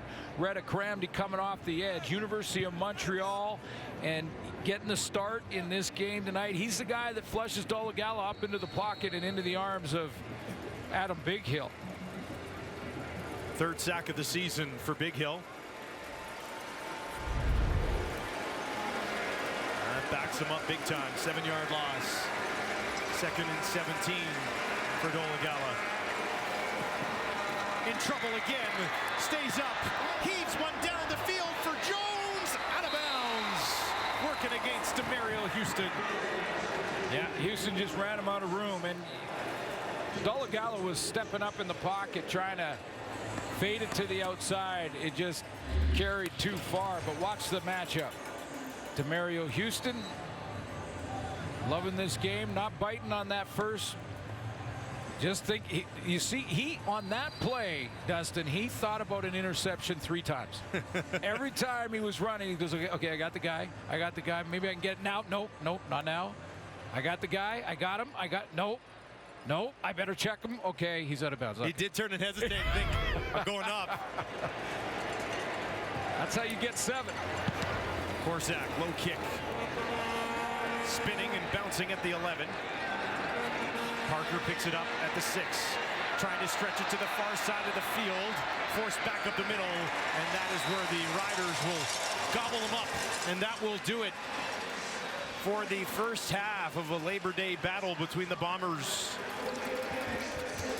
and the Riders. Zach Collaros, 4 completions for 102 yards, a touchdown, and an interception. Tevin Jones had a huge first half. 64 yards was the big one. Caught 4 of the 5 balls thrown his way. Caught the 5th one too, but he was out of bounds. But 93 yards for Tevin Jones. That time Houston was able to contain him. Had a huge game earlier in the year. This is the big one. That went for 64 and led to a touchdown later in the drive. He is with our Britt Dort right now. All right, Tevin, you guys do have the lead at the half. You've had a good first half yourself, but Winnipeg's not making it easy on you. What are you noticing most about the way their defense is responding? Right now, it's not about the defense, and it's not about Winnipeg. It's about us. It's Rough Riders against Rough Riders right now. As long as we can do what we're supposed to do, and not shoot ourselves in the foot, we should win this game. Well, I'm not sure a lot of people would have guessed how that game would have started. I know you guys didn't score on that first possession, but what was it like to recover the kick and get that thing going off the hop here? Oh, it was a breath of fresh air. You know, Coach Dickey calls the plays, and we execute them. And he called it, and we went out there and we executed. And all we can do now is go out there and do the same thing. All right, well, thanks so much, Tevin. Have a great second half. Thank you. To Kate in the panel. All right, Britt, alongside David Sanchez, Matt Dunnigan, Milt Steagles. This game certainly took a turn, didn't it? It started a little bit slow, but a defensive battle, if you will, at home.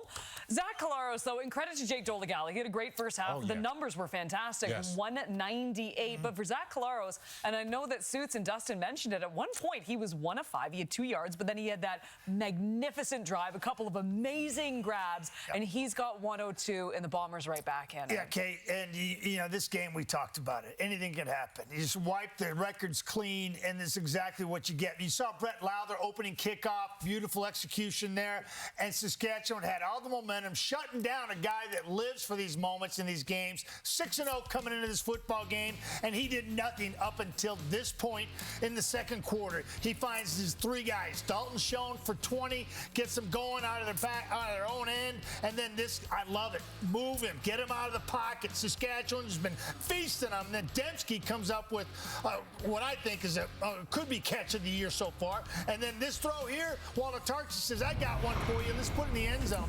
3 plays in a row. Zach Collaros lit up. But, hey, tip of the cap to the Saskatchewan defense for keeping this offense in check for most of the first half. Yeah, and Zach did get it going. He was struggling early on. He did get it going. But something that caught my ear was something that Glenn Suter mentioned. He mentioned that maybe these Winnipeg Blue Bombers defense maybe need to take a step back and stop being so anxious. Stop trying to make plays. I totally disagree.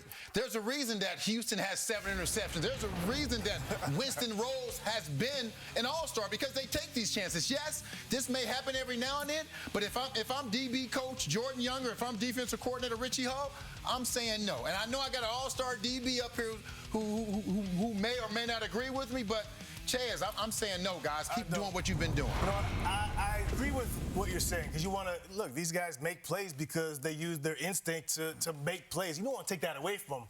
But I would say this: part of football IQ is understanding the game situation, understanding who you're playing against. And if it was the other way around, if it was Saskatchewan, I would say yes. So jump some routes, make some plays, because you might have to manufacture offense for Saskatchewan. That's why Dickinson onside kicked to be in the game. Yep. But when you're Winnipeg, the top offense in the league, the only way Saskatchewan is going to get, and you saw it, the only way they made plays and got the ball down the field with Dolegala was these DBs jumping routes. So I would say understanding, part of football IQ, understanding when to jump routes, when to make plays. And for the Winnipeg Blue Bombers, they're good enough. If they play solid football, Sask can't beat them. So I would say in this spot, I don't like the taking chances. The only way Sask moves the ball.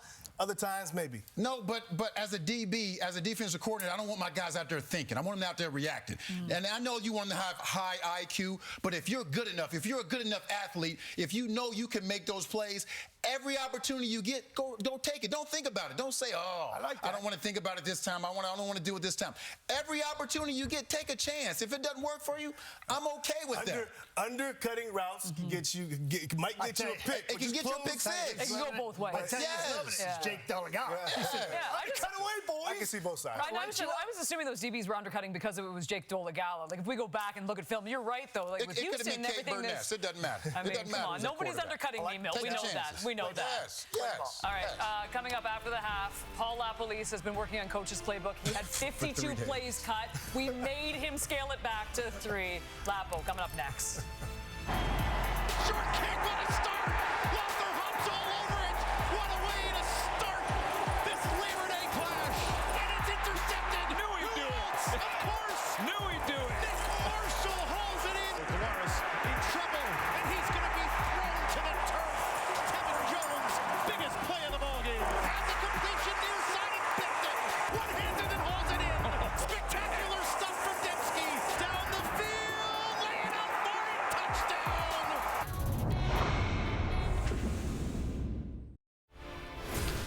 Panel's taking a road trip on Labor Day Monday. First up, the bitter rivalry between the Toronto Argonauts and the Hamilton Tiger Cats. Both teams coming in with winning records, winning ways at least. And then we've got the Elks coming off that massive home victory, finally taking on the Calgary Stampeders. Rivalry games everywhere. Now, as promised, it is Paul LaPolice with the Coach's playbook. But Lapo, you were very intrigued by the former conversation on the set too, and myself personally as well.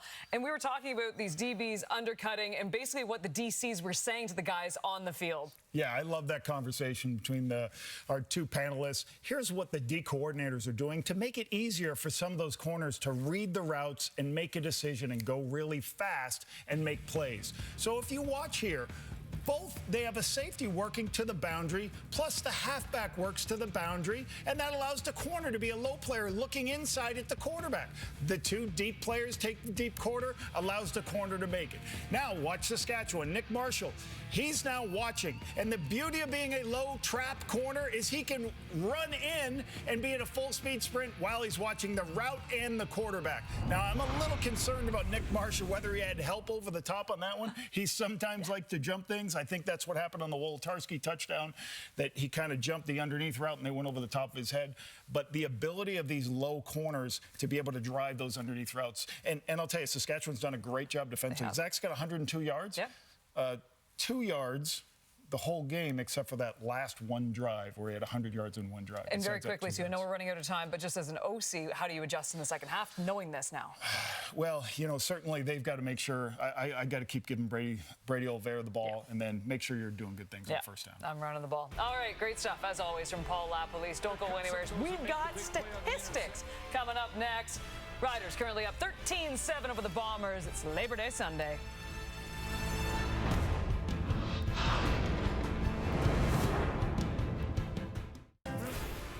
Taking a look at your halftime stats. What stands out? Davis Sanchez. I want to see what we saw a picture of Zach in pregame. I don't know what he's doing, hanging in the locker room, looking quiet. Yeah, that's part of who Zach is. But when you're the two-time MOP and you're in a situation like this, you need to go out and dominate, take over the game, impose your will. I don't care about the numbers right now. I want to see the MOP be the MOP. What do you mean clear? You want 8 first downs, 102 yards passing, 64. All that means nothing. Zach, you're the best player in the league. Show us. Show us. What about the net yards? The 154 versus 211. We got all kinds of numbers you didn't read on there. We're never doing stats again, huh? Yes? Men lie, women lie, and so do numbers. No, they don't. Numbers don't lie. Numbers never lie. You're never doing You stats said it again. wrong. Never.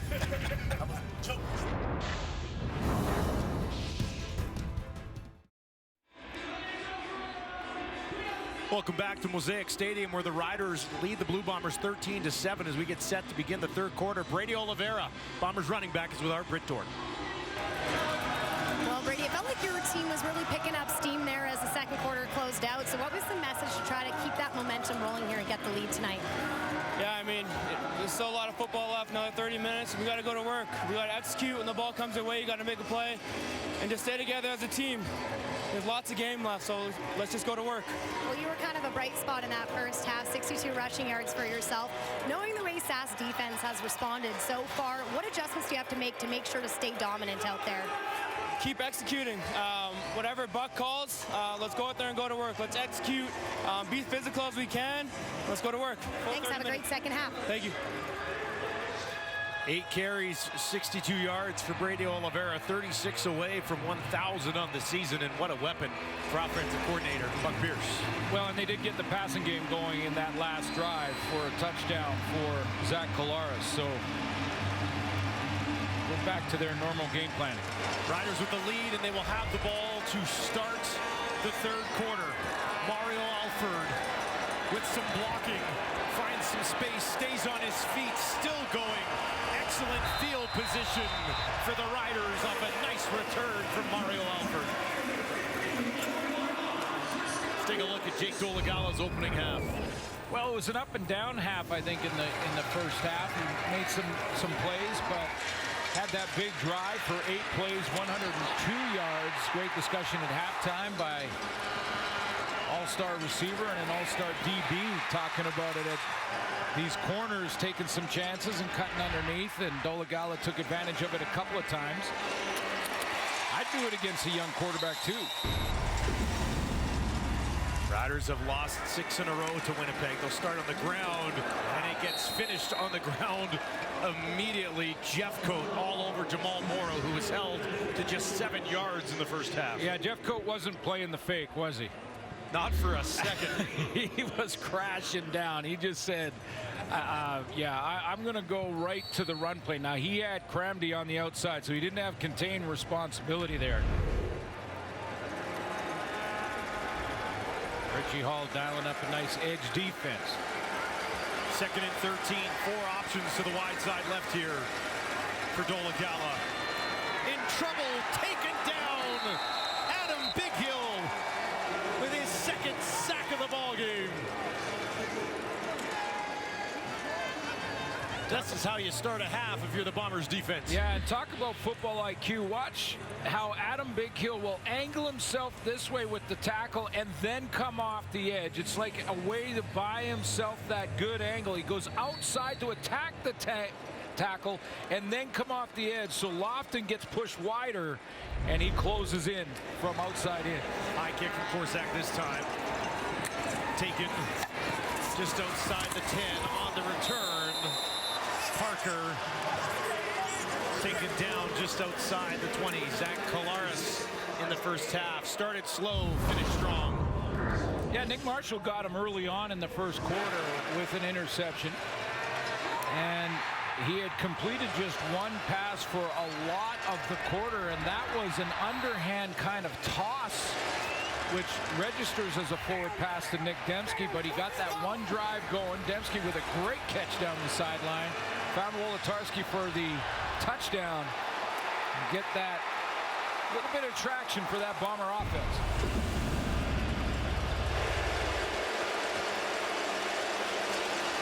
Collaros, time in the pocket. He's one down the field. Broken up. Was looking for Kenny Lawler, who didn't have a catch in the first half. Yeah, Nick Marshall, as he's diving into it. I know Michael O'Shea's interested. It almost like he reached for the flag to possibly challenge us. Yeah.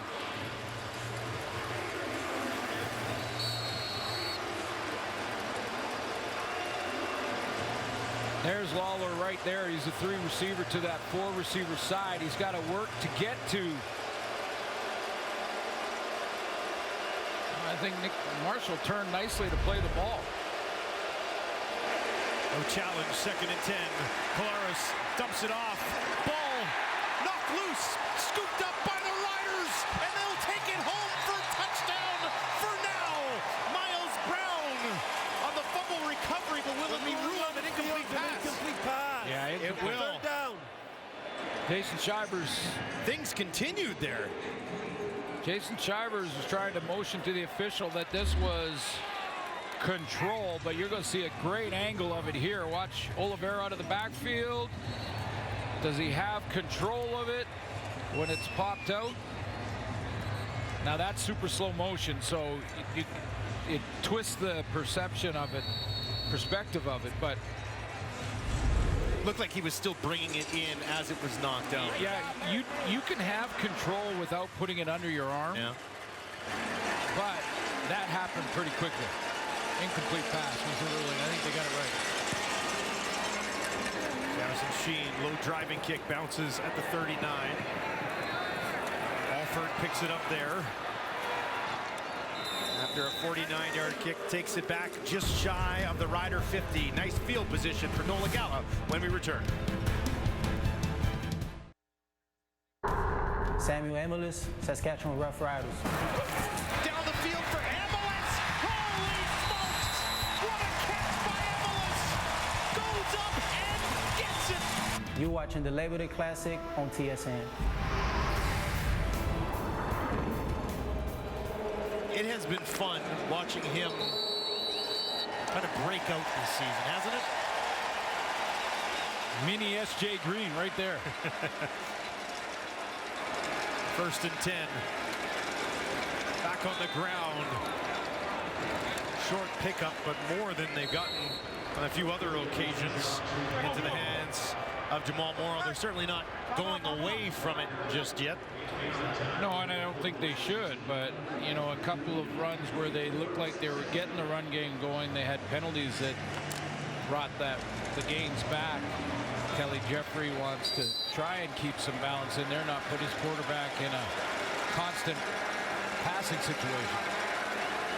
In a passing situation here, Dolegala wastes no time, gets it away on the far side. Looks like it's enough for a first down to Sean Bain, and that'll be his first catch of the ball game. Yeah, I was talking to, it was a great conversation by Davis Sanchez and Milt Stegall at halftime about DBs trying to undercut plays. And, you know, I for one, would never tell a DB, don't try and make a play. But when you have the fundamentals of breaking on a ball, you break to the upfield shoulder, which happens here by Dedrick Nichols.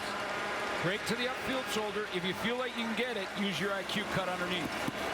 Finally, some space for Morrow right up the middle for a first down inside the 25 before he's eventually taken down by Demario Houston.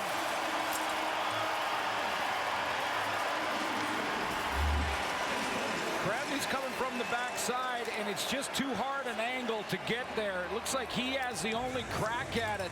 Willie Jefferson stays wide. He's got contained responsibility. Cramney tried to get there, but Jamal Morrow jumped out of that tackle. 26 yards, by far his biggest run of the game. On the Winnipeg 22, Dolegala back to his running back, who gets pummeled down right near the line of scrimmage. This time it was Hickson into the game.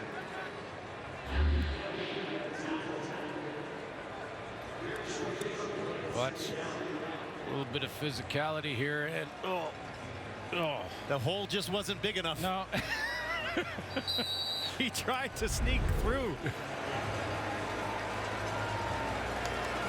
Back on the roster, missed 3 games due to injury. Gave him a yard. 2nd and 9. Dolegala with pressure towards the end zone for Emilus. Broken up. He went up to try to get it. Nichols was there. Dedrick Nichols banged up earlier in the game. Back in it here and makes a big play.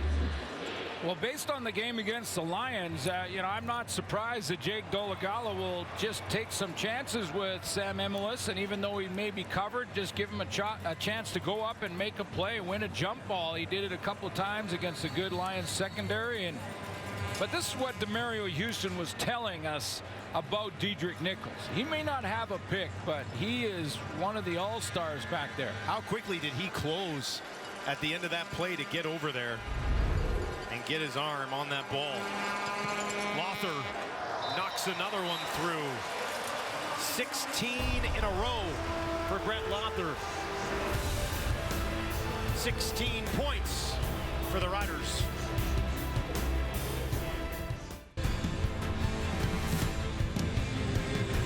Zach Collaros 4 of 11 in this ball game, just 4 completions. 6 minutes into the third quarter. 3 of them came back to back to back on that 100-yard drive that ended up in a touchdown. Riders have done a decent job against them the rest of the night. Still nothing to Kenny Lawler. Back on the ground for Brady Oliveira. And he gets back to the line of scrimmage. No further. Lanier crashes this. He just comes in and decides to crash this run, and likely will have secondary contain, and he does from Micah Tight. So we've seen it with on the other side with Willie Jefferson. When you got a linebacker that has contain, you can crash down on the run game. Injured Rider just inside the 50. Jaden Dalkey out of the University of Alberta. Who comes out? Taking a look at him. He's fitting well with this defense so far this season. Yeah, really well. And he was coming up on the run support there and got tangled up with Nick Dembski. Try to get an update on Dalkey when we return. On TSN. Jaden Dalkey out of this game. Jackson Ford, 11th overall pick out of the University of Regina. The rookie draws in on the big stage here. Go ahead. Had a great camp. Don't be surprised at all if Zach Collaros tries to test him a little bit. 22 years old. Thrown into this game. Collaros under pressure. Now he's going to take off up the middle. Wrapped up the 45. Did a good job getting any positive yards there. And now in the face of Derek Moncrief. You don't see Zach trash talk a lot, but here he is. No, you don't. Maybe just poke the bear a little bit here. And Zach Collaros, again, his movement in the pocket, not known as a runner, but he is outstanding, just buying time. And look at the trash talking afterwards. Just noticed. Well, it is Labor Day. I mean, it's Labor Day. It's Labor Day weekend. Okay, everything's different. Are you enjoying the long weekend? I am enjoying the long weekend. I think that's probably what they were saying. Are you not entertained? His kick just away. Big one, too. Alford takes it at the 11. Tripped down early in the return after a punt of well more than 50 yards. Well, the Bombers have had the edge the last couple of years on this weekend, but if you look at the overall big picture, 14 wins for Saskatchewan in the last 17 Sunday Labor Day weekend games in this classic. Now the rematch, if you want to go and talk about the Banjo Bowl, just flip that around. Are you saying there's something to home field advantage? Especially this weekend. Riders lead 16-7. Dolegala keeps it this time, slides ahead, a decent chunk on first down. It'll be second and short. Yeah, Jake Dolegala's got to do this every now and then, and both quarterbacks for that matter, because, you know, we've seen how defensive ends like to crash on the run game, especially in first down. Well, unless the quarterback does this once in a while, they're going to continue to crash down on the running backs.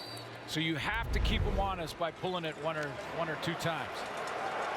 It gave him 8 to the sideline now. Pipkin into the game on 2nd and 2.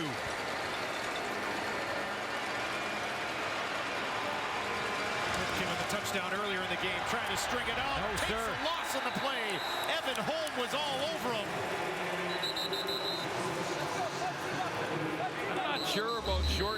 in 2nd and 2, unless you're going straight up, you certainly don't want to lose yards unless you're deciding, if you're Craig Dickinson, to go for sure if you only get one. And you're going to go on 3rd and 1 in your own 30-yard line, but taking it wide, home just cuts off the angle. Yeah, just bounced off of Jamal Morrow and right on to Pipkin. Takes a 2-yard loss on the play, and now it'll be Corsack called into duty. Easy to second guess, Dustin, and you know, if that works, Rider fans are going, hey, that's brilliant. Put Pipkin on short, on 2nd down and 2. Parker slides to his right, takes it cleanly at the 28. 53-yard kick. Return just shy of the 40. Buckle up. We got a good finish on the way at Mosaic.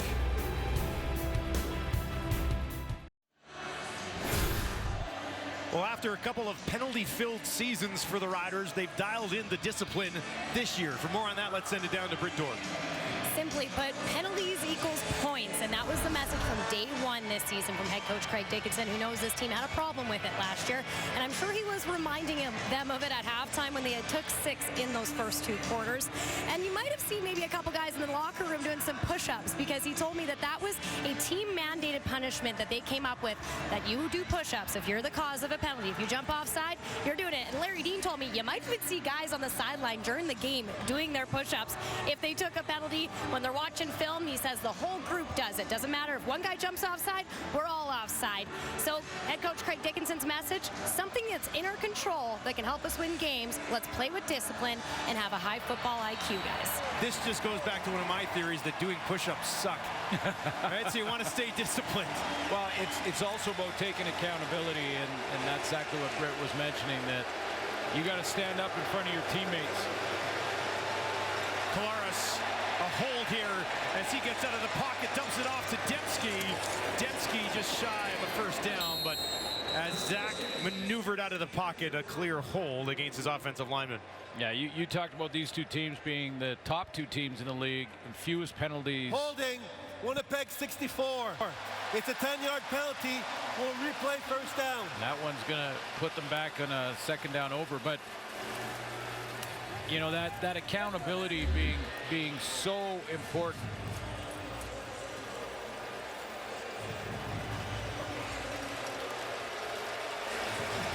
See the holding up at the right at the point of attack, right in front of the official. Pete Robertson. Coming into this game, Winnipeg 6.1 penalties per game for 597 yards on the year. Riders 610 yards on the season. First and a lot. He's going to look for a lot. Heaving down the field for Dembski. Falls incomplete. He was in one-on-one against Moncrief, but it falls short. It's a guy that Zach Kolaris has not been able to get going in this game. He made the one catch down the sideline, and that was a brilliant catch. Highlight reel. The one hand, yeah. But Dembski has been a guy that they've tried to get the ball to, and you could see the safety, Jackson Ford, taking away the inside, so that's why the corner route didn't test Jackson Ford on those first couple of throws. Kolaris just under 70% on the season, is 4 for 12 in this game. Gonna look over the middle again. That one up for grabs and falls incomplete. Really late flag coming out here. It was Amari Henderson in coverage. Play was well over before that flag was thrown. We just talked about 2 teams that don't get a lot of penalties. Saskatchewan number 16. Automatic first down for Winnipeg. Two guys that don't get, or 2 teams that don't get a lot of penalties, and this is Lawler running that dig route right over the middle. Jackson Ford has to go with the deeper of the 2, which is Dembski, so that's not attacking him in any way. I don't know. Well, you see the left arm around the waist of Kenny Lawler, not allowing him to jump up. And Craig Dickinson's looking to possibly, nope. He had the flag. He had it in his hand. But he tucked it back in. First and 10. back on the ground. Brady Oliveira broke a couple of tackles and eventually is wrapped up right in midfield. McMarshall in his face.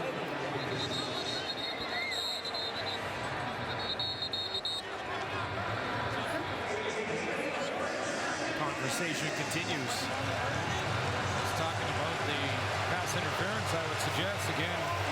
You know, you think about this game right now, we're almost into the fourth quarter. The highest scoring team in the league at almost 32 points again.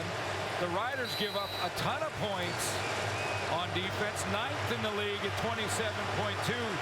That high-scoring Winnipeg offense has got just 7 on the board. Riders have given up 125 points in just their last 4 games, which is close to 32 per game. Collaros looking for some of these points here. Escapes. Now he's going to send one way down the field for Dembski. Lays down, tries to get it, and he does.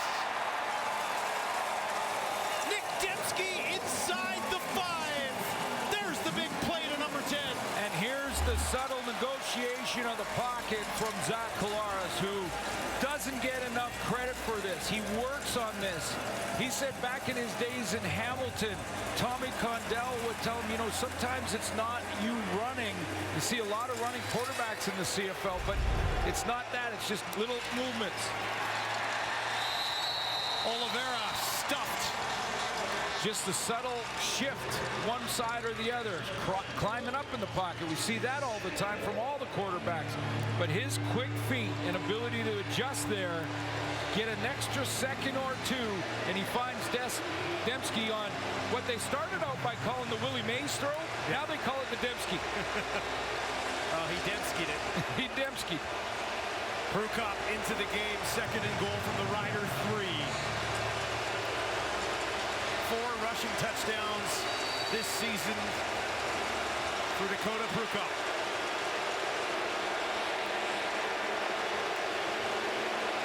From the Saskatchewan 3-yard line, Prukop hands it off. Oliveira walks it in. Touchdown, Winnipeg. And they creep closer.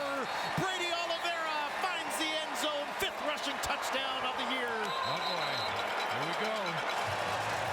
Flags everywhere.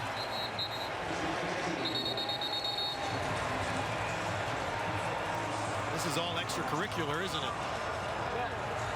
Yeah, all after the play was long over. Untouched for the touchdown, Brady Oliveira.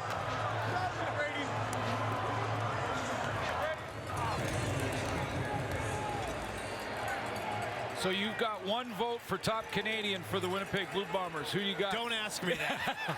Don't ask. What are you trying to do to me here? The ruling on the field is a touchdown. After the touchdown, there are 2 15-yard misconduct fouls that balance each other out. Winnipeg 53, Saskatchewan 3.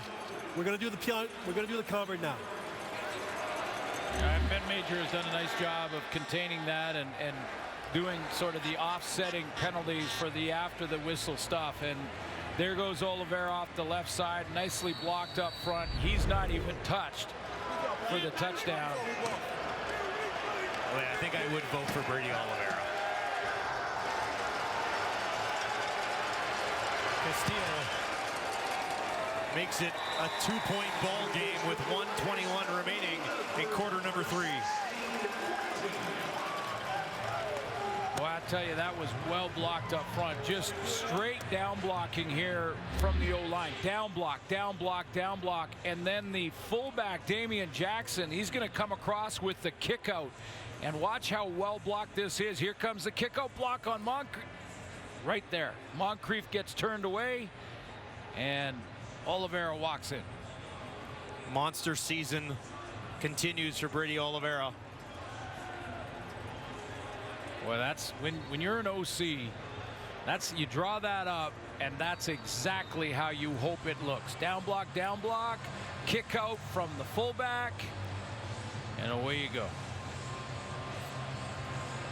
Brady Oliveira now just 29 yards away from being the first running back to hit the 1,000-yard mark this season. Nobody else even remotely close at this point. And we'll see how the Riders react. takes it at the 11. Mario Alford looking for some space on the far side of the field. Gets out to the 40, and that is where they will wrap him up. 45, but once again, a nice return from Super Mario, and the Riders start with excellent field position. Yeah, anything over the 40, you're getting your offense in a good position. You've got 2 or 3 first downs for at least field goal. Very important drives right after a score for the opposition. Game and the momentum can go one of 2 ways here. It can go back and forth, or Bombers start to roll. Winnipeg has won 6 in a row against their Regina rivals. Dolegala in trouble, stays on his feet, finds his running back.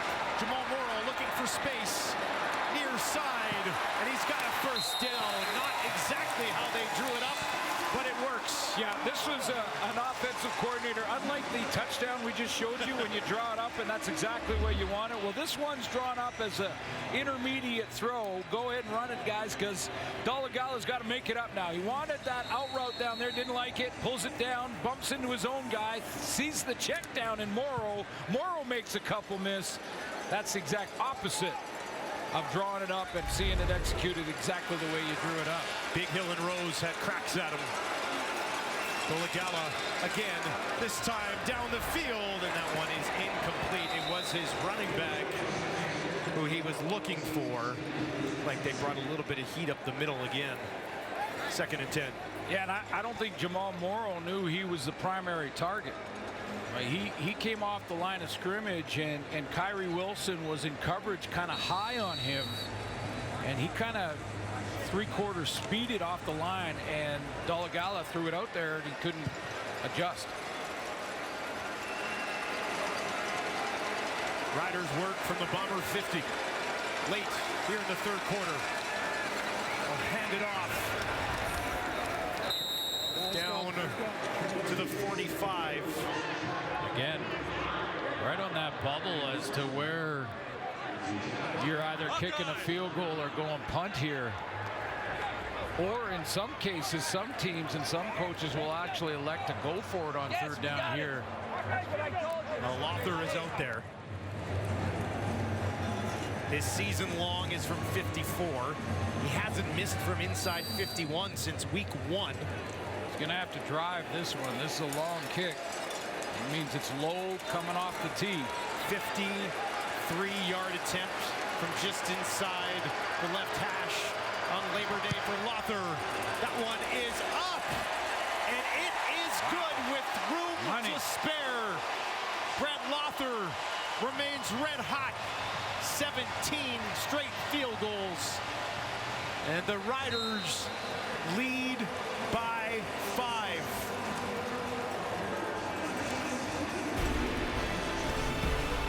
Cancel the rest of your plans if you had any. Big time 4th quarter coming up between the Bombers and the Riders. Lother has the Riders up by 5.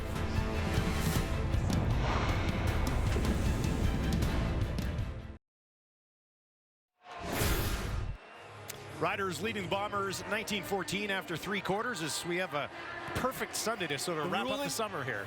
Yeah, absolutely. And hey, happy Labor Day weekend to all Canadians. This stadium's full. We're going to see big crowds tomorrow for Labor Day Monday. And, you know, I know there's thousands of folks watching from their motorhomes. The ruling on the field was a success. Got their makeshift television set up by the lake or wherever. It's that final weekend before the kids go back to school. This is jam-packed sellout here. Lots of blue in the stands too. So hope you're enjoying it, Canada, and thanks for watching. There was an unnecessary roughness penalty after the kick, 15 yards, which means the Bombers will start this drive at midfield instead of the 40. Zach Collaros has to love that. Down by 5. Starting at midfield. There's Kenny Lawler, and he's got it first catch of the game for 89. Well, Kenny Lawler, by his alignment, moves way inside to give himself the two-way go now. He's got lots of room in the middle, which he always will as if you're wide out even. But he's also got about 30, 35 yards on the outside. So it really keeps Nick Marshall guessing, and he played off him. Collaros on the run to his right, over the middle, drops it in there. Wide open is shown inside the 20. And a quick drive coming together for Winnipeg. Bombers have had most of their success offensively when they move the launch point. When they get Zach Collaros in this game outside, this time it was on his own, just bouncing, negotiating, buy some time, and there's Schoen.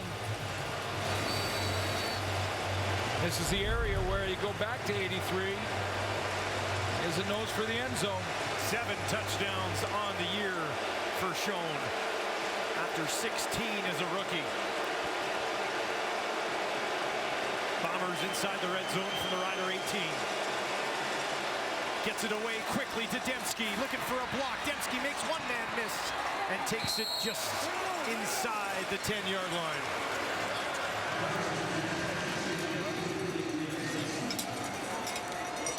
Winnipeg working quickly.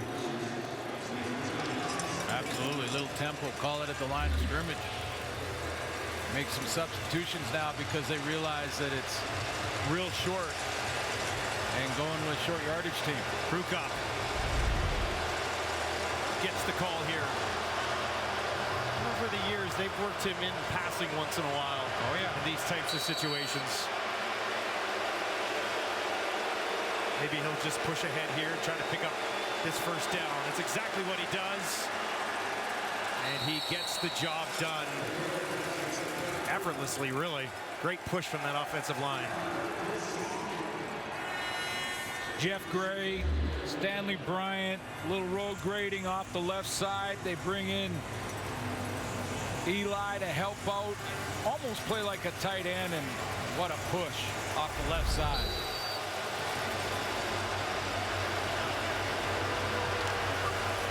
Drive that started at midfield.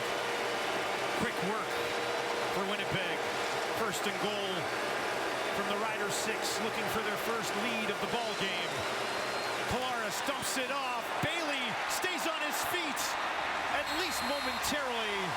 Ford and Henderson are there to wrap him up. First catch of the ball game for Bailey. Yeah, Bailey tried to disguise like he was going to come out here and go out to this open side, but he actually doesn't and shoots out the backside.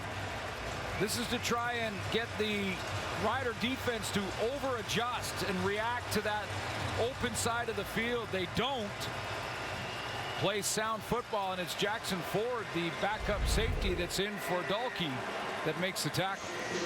Derek Moncrief is down and being tended to. He's been absolutely all over the place in this game so far today. There's a look at Jackson Ford. Second-round draft pick thrown into the game with an injury to Jaden Dalkey. As they look at Moncrief, will step away.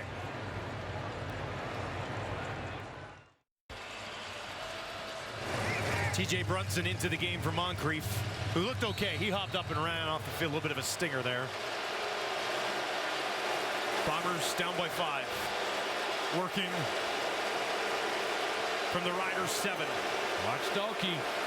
Collaros escapes. Sack Jones to the back of the end zone, too high. Schoen went up for it. Trying to get it to him. Couldn't haul it in.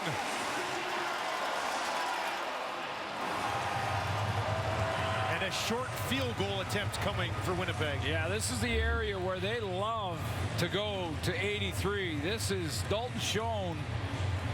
Little double move there and gets Nick Marshall, but the ball is a little bit late and obviously high and away. Jackson Ford from inside out, helping out Nick Marshall on the coverage.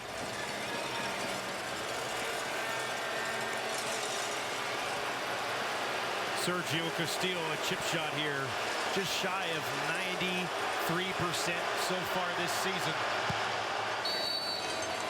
No problem. And we've got a 2-point ball game at Mosaic. be watching Game of Thrones for about the 6th time on Crave right now.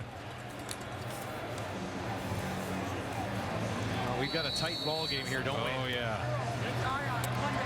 This is what we want. Down to one of those spots where you can take 5-6 minutes off the clock here. It would go a long way for the home side. 1st and 10 from the 40. They'll go to the running back. A couple of yards on 1st down.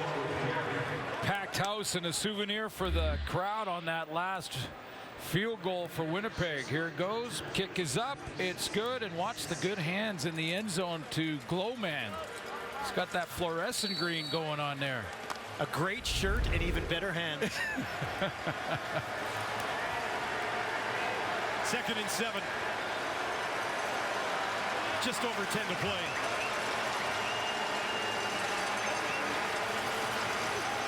Golagala near side.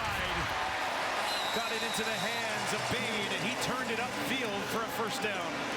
Yeah, and this is again back to that conversation with David Sanchez and Milt. Watch how Diedrich Nichols plays fundamentally sound here. He believes now he's in a bit of a chase, so if he cuts under there and Bain catches that, turns the corner, and it's a huge gain.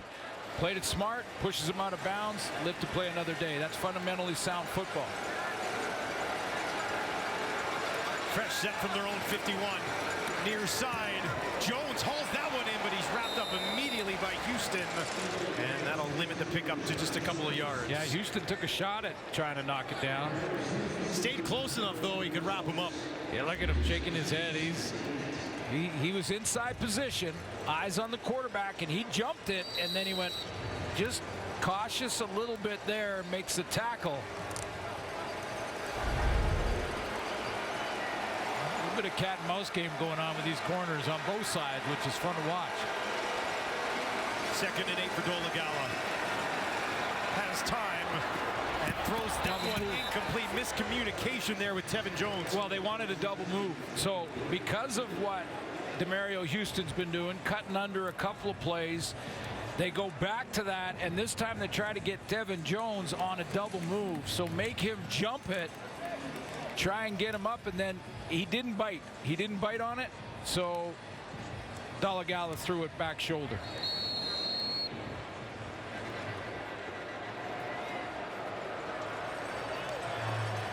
Korsak out. Bombers defense have forced them to kick it away. That bounces at the 4 into the end zone.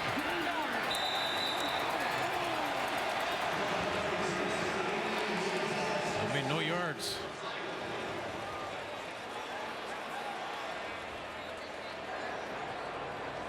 Riders on top at home.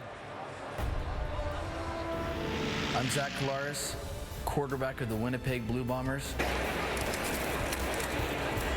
Kolaris down the field again, and he's got it again. Touchdown! Are you kidding me?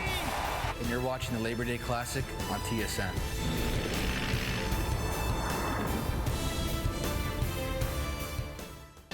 Well, sellout crowds having some fun and going to see a finish here. It's an incredible scene here in Regina. Packed house. Great tradition and a great finish in store for us. 2017 completion to Brady Oliveira. He turns it upfield for a 1st down. There was a no yards flag as we went to break. Winnipeg declined the penalty, gave up the point, and then took the field position up at the 40, which is where they begin here. Yeah, and so much time left. You know, you still don't, you're not giving up the 4th point. So a tie still extends the game with the field goal, but we're way ahead of talking about those decisions in the last couple of minutes of this game.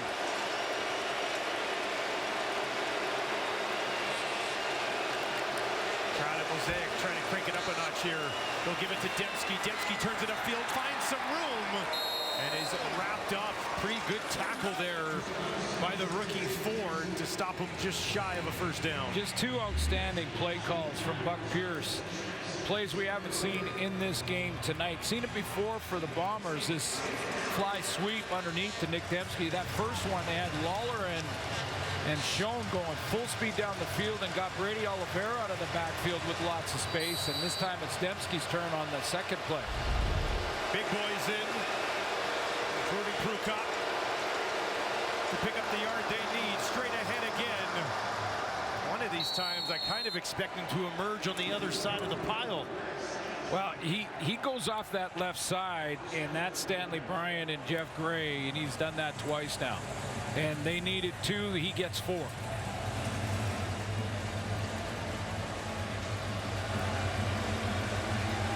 I'd say if I could pick, and you could almost go across the whole league, any offensive lineman to follow, probably Stanley Bryan.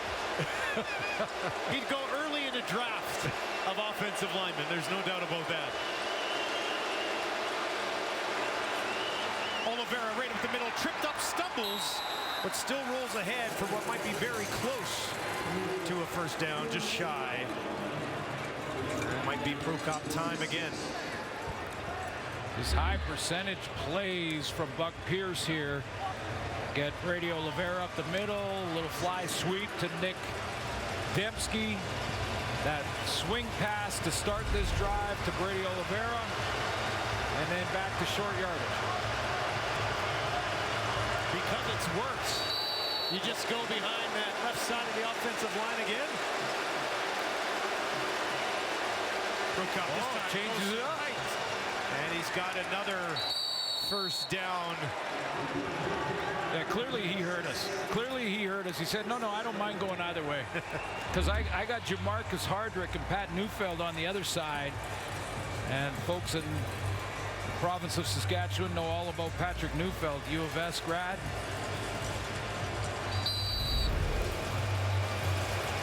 Winnipeg. Great play calling by Buck Pierce on this drive. High percentage plays, really low risk, moving it down the field.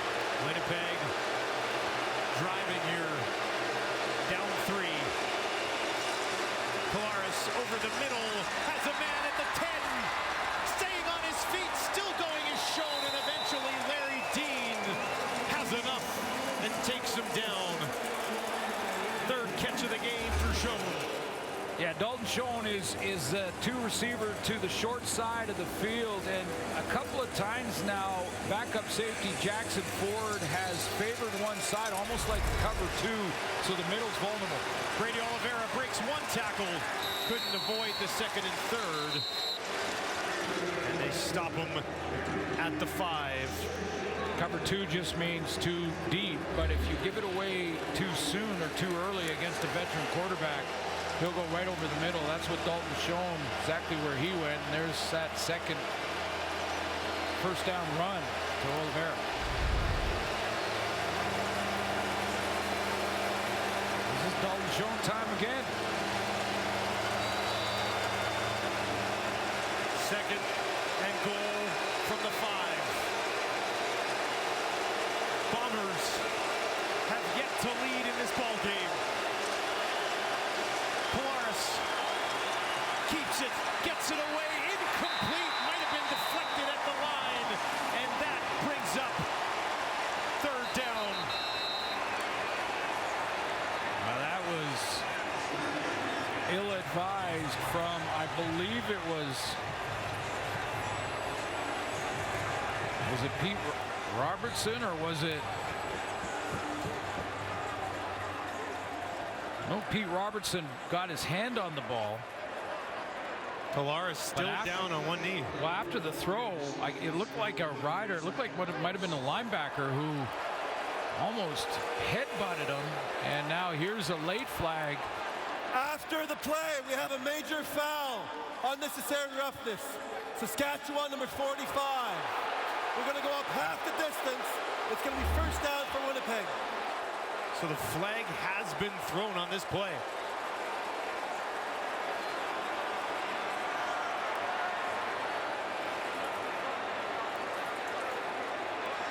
Oh, yeah.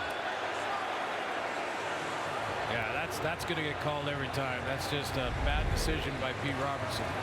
That is made the play, got his hand on it, and then...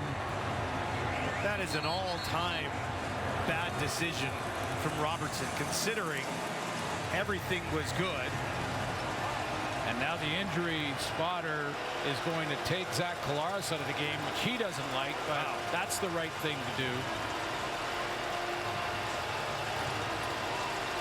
Because he was slow to get up. At any indication that you might be under distress, you're going to be pulled out whether you like it or not. So he has to sit out 3 plays and be examined on the sideline, at least 3. But you're right. Terrible decision by Pete Robertson. There's bad decisions, and then there's that decision. Winnipeg was likely going to take a field goal to tie this game. Instead, it's completely turned. 1st and goal from the 3. Boy, that's a play that'll be talked about for a long time. This is somewhat Crew Cup territory here anyway for Winnipeg, with Zach being taken out of the game. 1st and goal from the Rider 3. Brady Oliveira trying to find some space, pushing ahead, and he will. He gets home, Brady Oliveira. 2nd one today. And for the first time in this game, Winnipeg has the lead. You know, we talked about it, and Brett talked about it from the sideline, that Saskatchewan Roughriders and Craig Dickinson had worked really hard in the offseason and in training camp and throughout the first half of this season to eliminate bad decisions that cost your team in the penalty department. And Pete Robertson just forgot about it. Brain cramp. Now Zach Collaros has got to sit out and be examined and make sure he clears the protocol on the sideline before he can return. Yeah, there's no tent up over there or anything, so sit out the plays. Castile puts Winnipeg up by 4. A 9-play, 70-yard drive that took 4 minutes and 51 seconds. But it looked like the Riders were going to hold them to a field goal until Pete Robertson lost his mind. Wow, a Labor Day not so classic.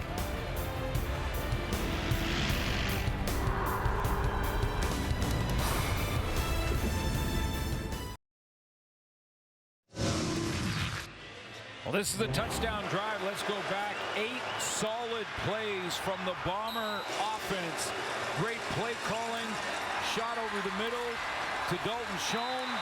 And then 1 add-on play because of a bad decision by Pete Robertson. Here's the 9th.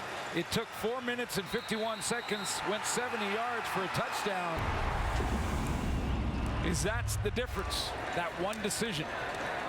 Likely a phone call from the league coming as well. Now Mario Alford trying to change things the other way. Alford trying to stretch it out. Stays on his feet, trying to turn it up the field, and he does. Alford to midfield. And just like that, courtesy Super Mario, the Riders are back in business. Mario Alford is being a great teammate right now for Pete Robertson. No doubt. He's saying, hey, let's keep your head in the game. Keep it up. You're going to need that guy. You're going to need your teammate. Pretty soon, let's just keep making plays. Keep at it. Down by 4. It's a heck of an effort around the edge. Holm and Parker kind of got tied up there. They both went down. And that opened up Alford for an extra 15 yards on the play. And with 3 minutes and 38 seconds left, Dolegala knows that a field goal will not be enough.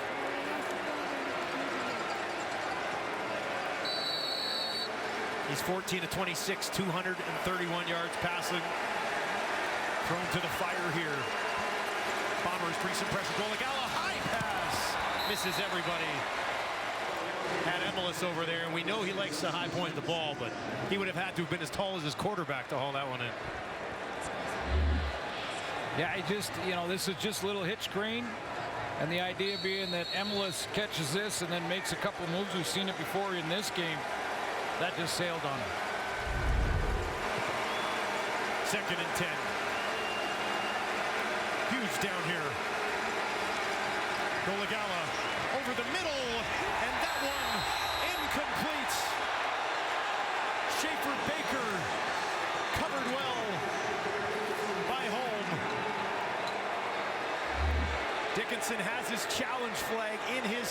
going to say, Ryder And he's thrown it, Glenn. And he's thrown it. Schaefer Baker goes down. Bang move back to the outside. Was the contact there early?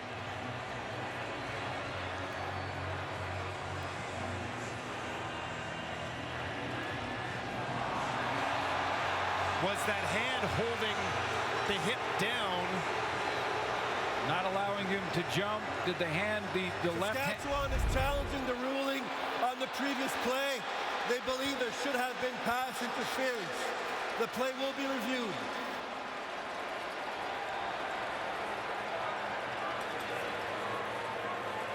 Let's take one more look at it here. Ball's in the air now. Contact made. You can have the right arm on the back of a receiver. You just can't twist him or pull him or hold him from jumping.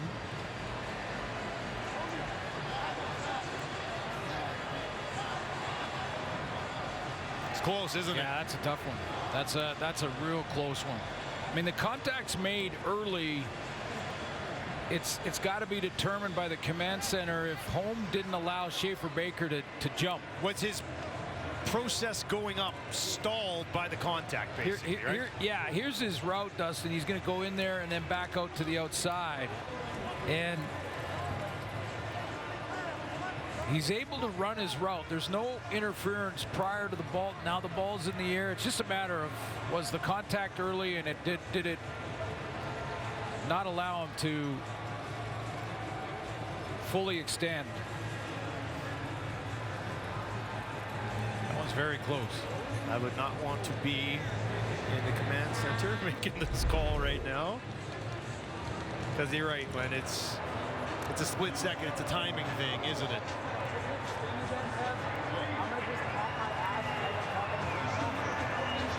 Tough one, maybe, to overturn, considering how close it was. And there was no flag. Ruling on the field was a clean play. Let's get a ruling now. Upon further review, the ruling on the field stands. Saskatchewan loses their challenge and their last team timeout. It's third down. That one was so close, and I've always said, if it's really close, whatever happens on the field, whether it was a flag thrown and PI or no flag, which was the case, leave it on the field. So after a couple of quick incompletions, out of Korsak out with just over 3 minutes left to kick this away to Jamal Parker. Stands at his 10.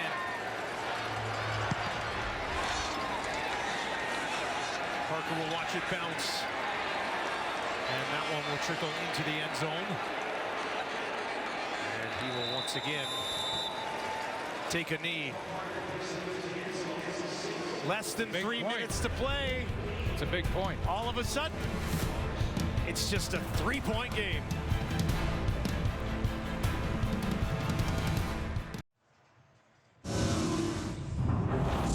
Time now for your Coors Light moment of chill. I need to hear you all the way from Winnipeg, baby. I'm not sure there are many who are more chill than Willie Jefferson. Got to have fun playing the game. Absolutely. Another knockdown for Big Willie. He's got 11 on the season. To go along with 8 sacks. And now he will watch from the sideline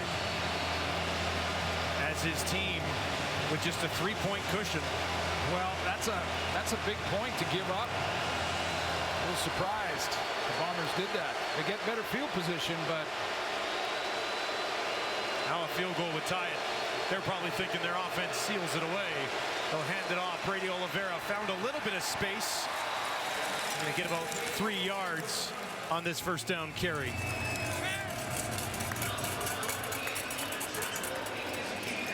Now, challenge by Craig Dickinson means he does not have a timeout because they did not win the challenge. Jamal Parker's decision, though, and maybe it was the coaching staff's decision to give up the single point, means a stop here by the Riders, and all they need is a field goal to extend this to overtime.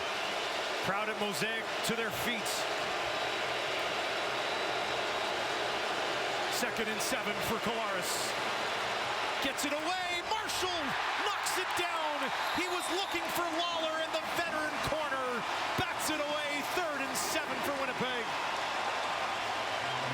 Sometimes you jump a route, sometimes you take a chance, and sometimes you play good, solid technique and get the knockdown going to the right shoulder, the proper break on the ball, and Nick Marshall plays that one. Sound fundamentals. Comes back on maybe the key play of the game here. We'll see what Dolegala can do and what this Bomber defense has dialed up for him here, but they're going to get the ball back. Ooh. Osha's holding his challenge flag on the far sideline as well, but thought better of it. Jamerson Sheen kicks it away. Mario Alford takes it just inside the 20. Alford back to the 30, stays on his feet along the far sideline, and they will mark him out at the 40-yard line with $1:56 on the clock. Yeah, now with 2 minutes, you're not necessarily, you can get a couple of chunk plays here and maybe take a shot at the end zone in regulation, but goal now for Jake Dolegala, run the offense, and field goal position is 30 yards away. You've got a kicker who's 4 for 4 tonight and hit one from 53. Keep that in mind. 1st and 10 for the Riders from their own 40. Dolegala over the middle, incomplete, looking for Stearns. Felt the heat from the Bombers, got it away, but Jareth Stearns could not hang on. Brandon Alexander, the safety, he was flying downhill to either make the hit, the interception, or the play there. And I think Stearns felt it coming.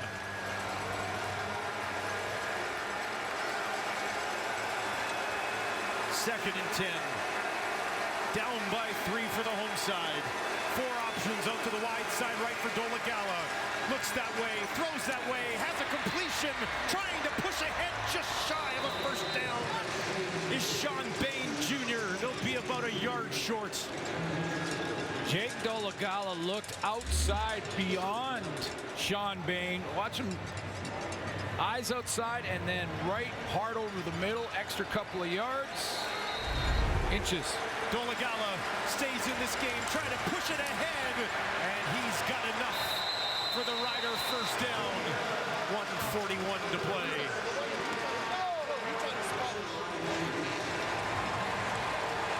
No Pipkin in that time. Left the big fella in there to push ahead. Well, and it had the Bomber defense scrambling a little bit to get lined up properly. Creeping towards field goal range for Lawler. From the 51. Dolegala has a completion on the near side. This time back to Jareth Stearns. Short pickup, 4 yards on first down. About 10 yards away from a long attempt, but makeable for Brett Lawler. No real breeze here on a warm day in Regina. But a new set of downs is the priority. 2nd and 7, empty backfield. 4-man pressure. Dolegala down the field, has a completion at the 40. Finds his running back Jamal Morrow, and that will put them within field goal range for Brett Lawler. This is start number 3 for Jake Dolegala, and how about him in the pocket with great poise, setting up, stepping into a deep out throw. That's a tough one to make. You got to be accurate and on the money, and he was. Second catch of the game for Morrow. 1st and 10 from the Winnipeg 39.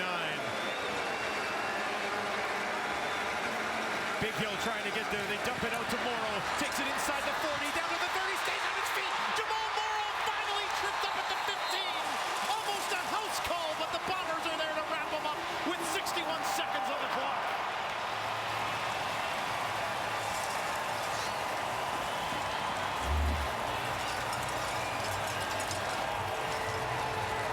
Great touch to give Jamal Morrow the ball out in front of him so he can start thinking about where he's going with it, and he takes advantage. The Riders aren't just thinking field goal. 50 seconds on the clock. They're looking to get the lead back.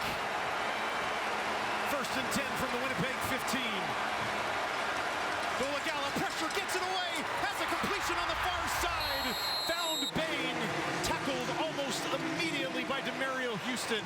37 seconds to play. Now the Riders can get a first down without scoring. This isn't second and goal. Timeout. Winnipeg. Bombers going to get a timeout, give their defense a bit of a breather. A little bit of a reset here. What a drive from Jake Dolegala in his third career starts on this stage against this defense.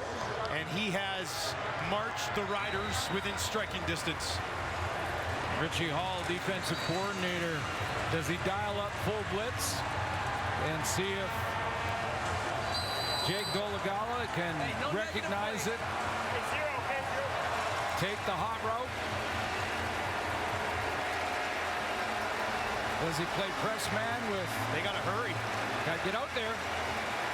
Clock ticking down. How can you not love this?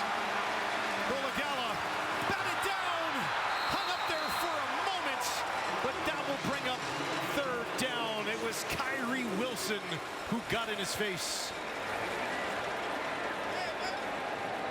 Just they had to hustle. He's coming from the left here to get the knockdown, Wilson. But just the fact that I think the Saskatchewan Roughriders offensively a little late getting back on the field. They were down to 2 seconds on the play clock. He was running back out with 14 seconds on the play clock. Yeah, they just kind of misjudged that. And because that, a rush throw wasn't able to sit there. And now see if they can tie it up. Lothar hammers it through, and we are dead locked at 24 with 31 seconds on the clock. Riders and Bombers living up to the hype. How big was the Jamal Parker decision? I'd say pretty significant. To give up a single point when they had a 4-point lead. But the Bombers now, they have in the return game, get up around midfield. You've got maybe 2 plays to get in field goal range yourself, but they'll need a return to get it done. Now, did the Riders squib kick this, hit it hard along the ground? Lothar, by the way, 5 for 5 this evening. Plus the onside kick to start the game. That's true. And he executed that perfectly. So Greg McCray will be back to return here. Half a minute to go. Lothar hammers this one. McCray takes it cleanly at the 12. McCray just shy of the 30 before he's taken down by Thomas Bertrand-Hudon. Now keep in mind that Jaden Dahlke left this game. They've got their backup, hasn't had a lot of playing time in Jackson Ford. Great kid, had a great camp. U of R product. Does Collaros go right over the middle if he's playing off because he's so young? Trying to get the call in there now. He's already lined up pretty deep around the 47-yard line. Near impossible to hear with this crowd. It's like they got too deep. Play man underneath. Winnipeg starts in their own 29. Collaros with time, heaves one down the field. Incomplete. Looking for Dembski into triple coverage, and he couldn't get it. And you know who makes the play? It's Jackson Ford coming from that deep outside half. He's the third receiver here, and he's going to layer across, all the way across the face of the deep defender. So it's 2-man underneath, meaning Derek Moncrief is in chase, but he's beat. And the safety, the deep man, Jackson Ford, comes across and disrupts the play. Knocks it down, gets in the way of Dembski. Incomplete. 20 seconds to work with. Collaros just 12 completions today. They'll hand it off. Brady Oliveira tripped up just outside the 30. And that will bring up third down. Well, the reason for that play is in cover 2 man. Everybody is manned up, so you don't get much help in the tackling of a running back from your DBs and linebackers, really. They're all manned up with 2 guys over the top. So that's why you try and run the ball there. Didn't work because the D-line took care of it. Overtime. Yes, sir. Is on the way at Mosaic. Not sure you could script it any better. We are tied at 24. You'd be crazy, crazy to change the channel.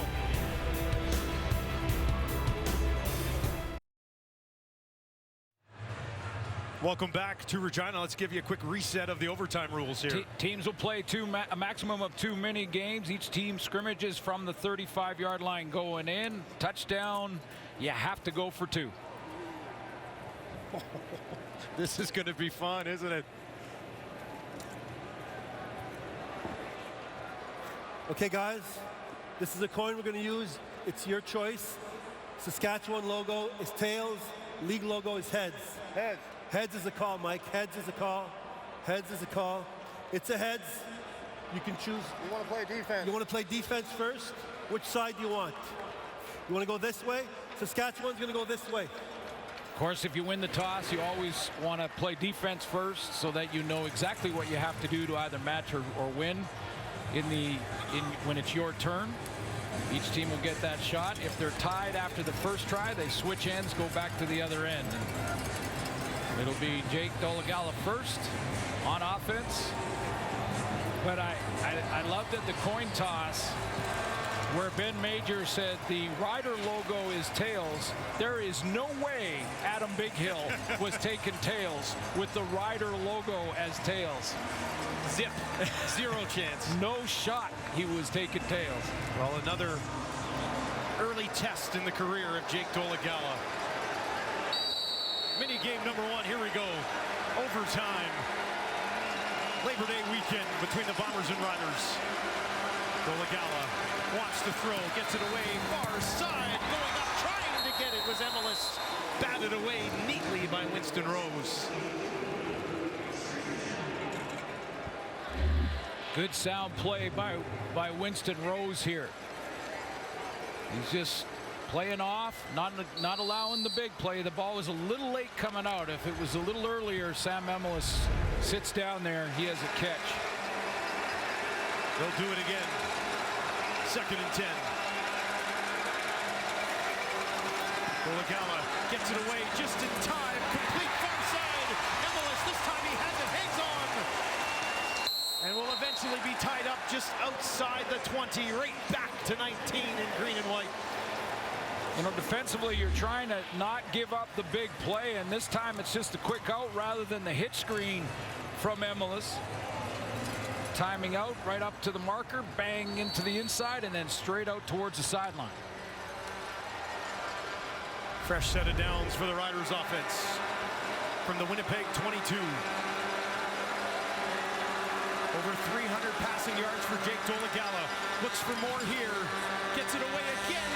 Tucks it into the 10 towards the end zone. Stopped just short. Jamal Morrow was that close. It's got to be a special overtime play from Kelly Jeffrey to get Morrow out of the backfield and then shoot him down the middle. He releases like he's going to run a swing pass and then cuts across the face of his linebacker. First at the 1-yard line.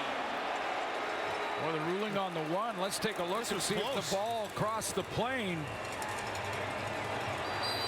And I think the knee's down. That's a good call by the official. Ball did not cross the plane of the white stripe.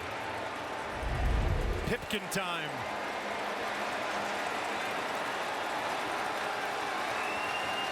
Pipkin to put the Riders on top, pushing ahead, and he's in. Touchdown, Saskatchewan! Second of the game for Antonio Pipkin, and they go on top by 6. Just great composure from Jake Dolegala in this game on this stage. Sellout crowd. It's the Labor Day weekend against the 9-win Bombers. Top team in the division. And he's just standing in there, running the offense. Now they got to go for two. You don't get it. Collaros is up next. Dolegala back in here. Looking to make it 8 here. Dolegala waits, gets it away quickly, and he does! Guns it into their Sean Bain Jr. 2-point conversion nailed. The lead is 8. Not even phased. This reaction from Dolegala. Watch it. Gonna throw this dart to the out. Right on the outside hip. Tremendous accuracy there. Perfect throw. It absolutely was. And after going up by 8 in the first overtime mini game, Dolegala walked off like it was just started. This is a guy who beat the Lions in his first start of this season. Now he's on top against the Bombers. Crowds at their feet. Collaros to the field. Empty backfield. Zach down the field. Far side. Look into the end zone. Got it. Are you kidding me? Kenny Lawler immediately strikes, and Winnipeg wastes no time at all. Talk about accuracy in the throw. Come on. Get out of here. Lawler on the outside. Down the sideline on Nick Marshall. He gets an inside release. Or excuse me, Jeremy Clark. An inside release. And that allows him to block out Clark as he goes down the field. But the accuracy on the throw, as good as it gets. Have to have 2. 32-30, the Riders lead. Can their defense come up with a memorable stop here?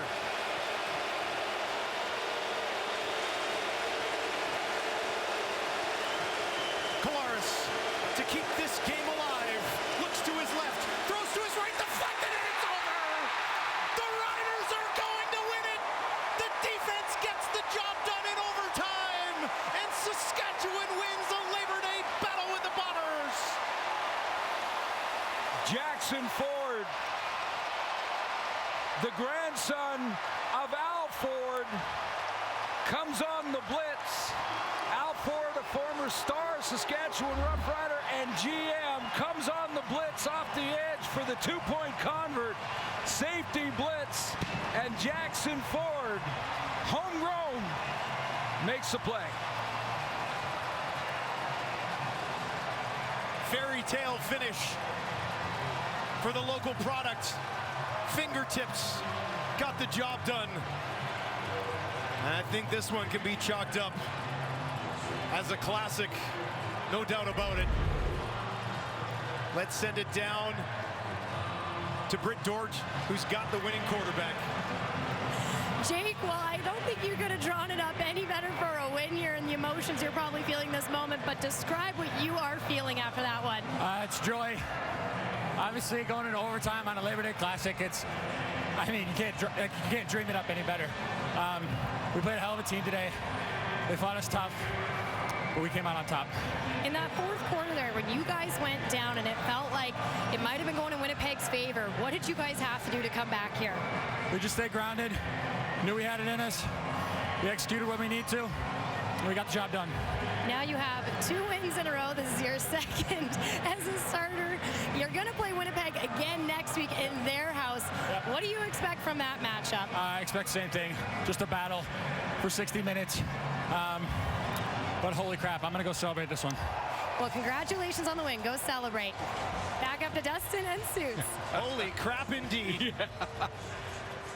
One more look at the game clincher from that man. Yeah, earlier in this second half, Jaden Dahlke went down to injury, and Jackson Ford came off the bench.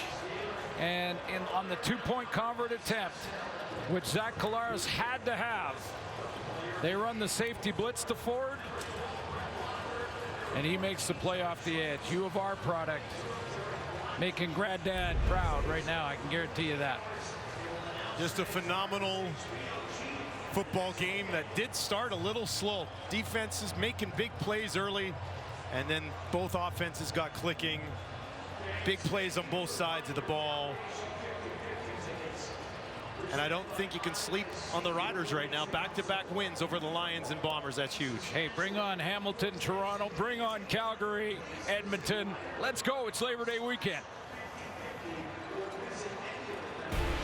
What a night at Mosaic.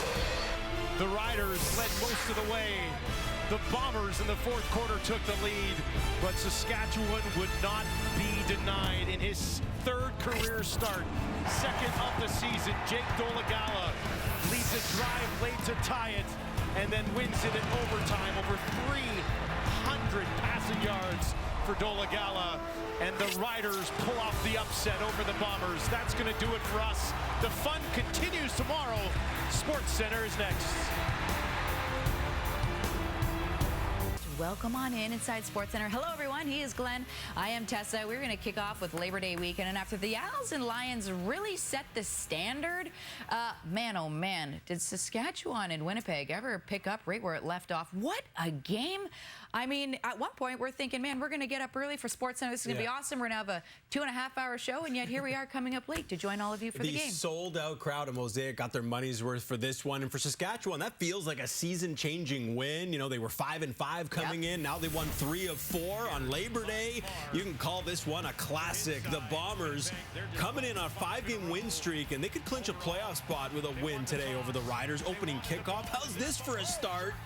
Brett Lothar with the onside kick, and he recovers it himself. That was executed to perfection. The Riders jumped out to a 10-0 lead. Meantime, Zach Collaro, 6-0 on his career on Labor Day. Second quarter looks for Nick Dembski. He hauls it in with one hand and takes it into Rider territory. What a catch. Have another look. Good for 46 yards. On the very next play, it's Collaros rolling to his right and spots Drew Wolodarski in the end zone. The Bombers go 100 yards in just 3 plays. But Winnipeg trailed 13-7 at halftime. Let's go to the third quarter. It's Jamal Morrow taking the handoff, breaking a couple of tackles, and picking up 26 yards.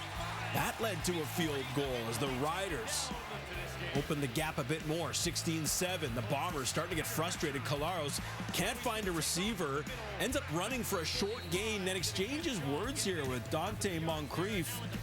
Collaros completed just 5 passes in the first 3 quarters. The Bombers turning to the ground game. It's Brady Oliveira running it in from 3 yards out. Winnipeg down by 5, now heading to the 4th. Under 5 to play. The Bombers down 3. Collaros incomplete here on second down, but look at Pete Robertson. A little too fired up. Headbutts Collaros.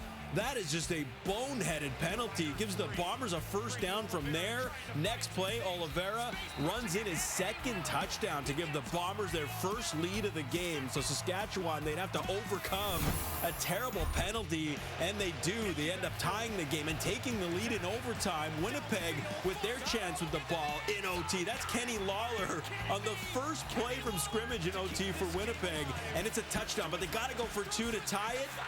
But Jackson Ford stepping up to tip that ball, making it incomplete. So the Riders with a massive win on this Labor Day Classic, 32-30, the final. Collaros suffering his first defeat on Labor Day weekend. Now, the Riders winning after not playing last week. Teams are 11-3 this season when coming off a bye week. They had a plan, and they executed that. So with more on this one, let's go down the hall to Kate and the panel. And alongside Davis Sanchez, Matt Dunnigan, Milt Stiegel, does it get any better when it comes to the Saskatchewan Roughriders taking on their arch rivals, the Winnipeg Blue Bombers? It goes all the way to overtime. And then just to make the story even better, Jackson Ford, born and raised in Regina, playing in his first Labor Day game. His grandfather played for the Saskatchewan Roughriders, comes up with the game-winning play coming off the edge, tipping the ball from Zach Collaros. The entire thing, Milt, was chaos at the end, but it's why we love the CFL. It's why we love the game. It's why we love it. And you talk about the Jackson Ford. That's a dream come true. Regina Ram, grandfather once played for the team, once was a GM, and you get in and you make the game-saving play like that, he'll remember that forever. And the only fact he got in because someone got injured, but you stepped in and did a great job. Congratulations to those Rough Riders. Congratulations to Jackson Ford. And most importantly, congratulations to those fans. They deserved it.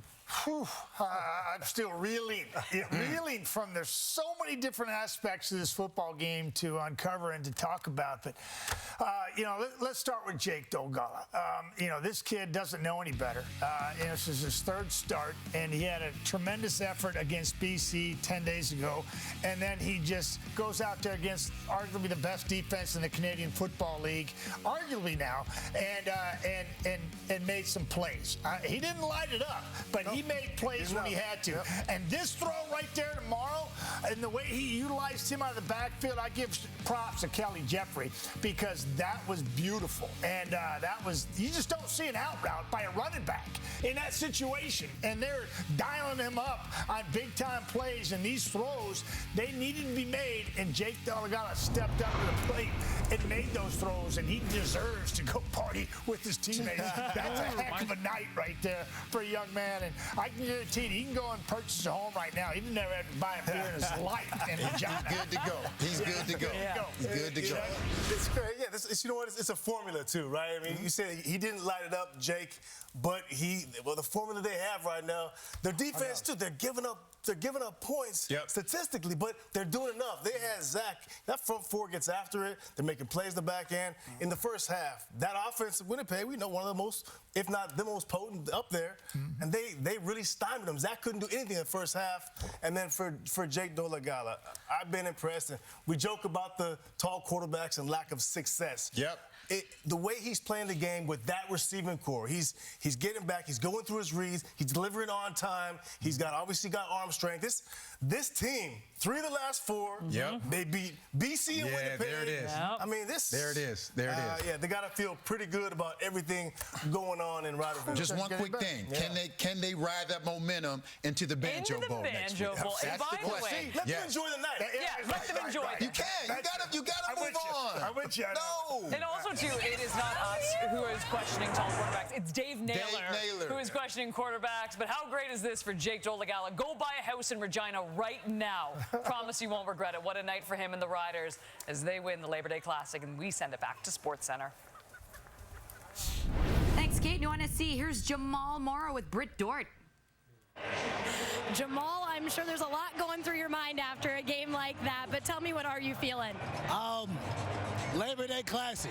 I mean, the last few years they've been coming into our house and beating us, and so it feels good to protect our house in a Labor Day Classic and give these fans a deserving win. So, yeah, it was amazing. Well, when overtime started and you had that big play that put you down at the 1-yard line, what were you feeling in that moment? Oh, I mean, I wanted to score. That's what I wanted. I was hoping the ref called a touchdown.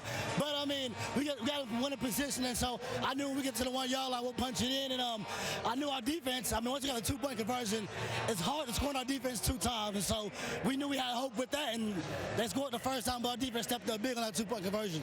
Seeing the work of Jake tonight, getting his second CFL win as a starter, especially in a game like this, what can you say about the way that he helped rally this offense tonight? Yeah, that's money man Jake right there. I mean, we believed in him ever since camp, since he was here last year. We always believed in him, and so it was watching him come into his own and play with confidence is great to see, and it's huge for our offense right now. Well, congrats and celebrate the win. Thank you so much. Woo! It's going to be tough to top what we saw at Mosaic Stadium tonight, but Labor Day weekend continues tomorrow with a doubleheader. Here's the odds, courtesy of FanDuel. Toronto favored by more than a touchdown in the Hammer. The Argos have covered the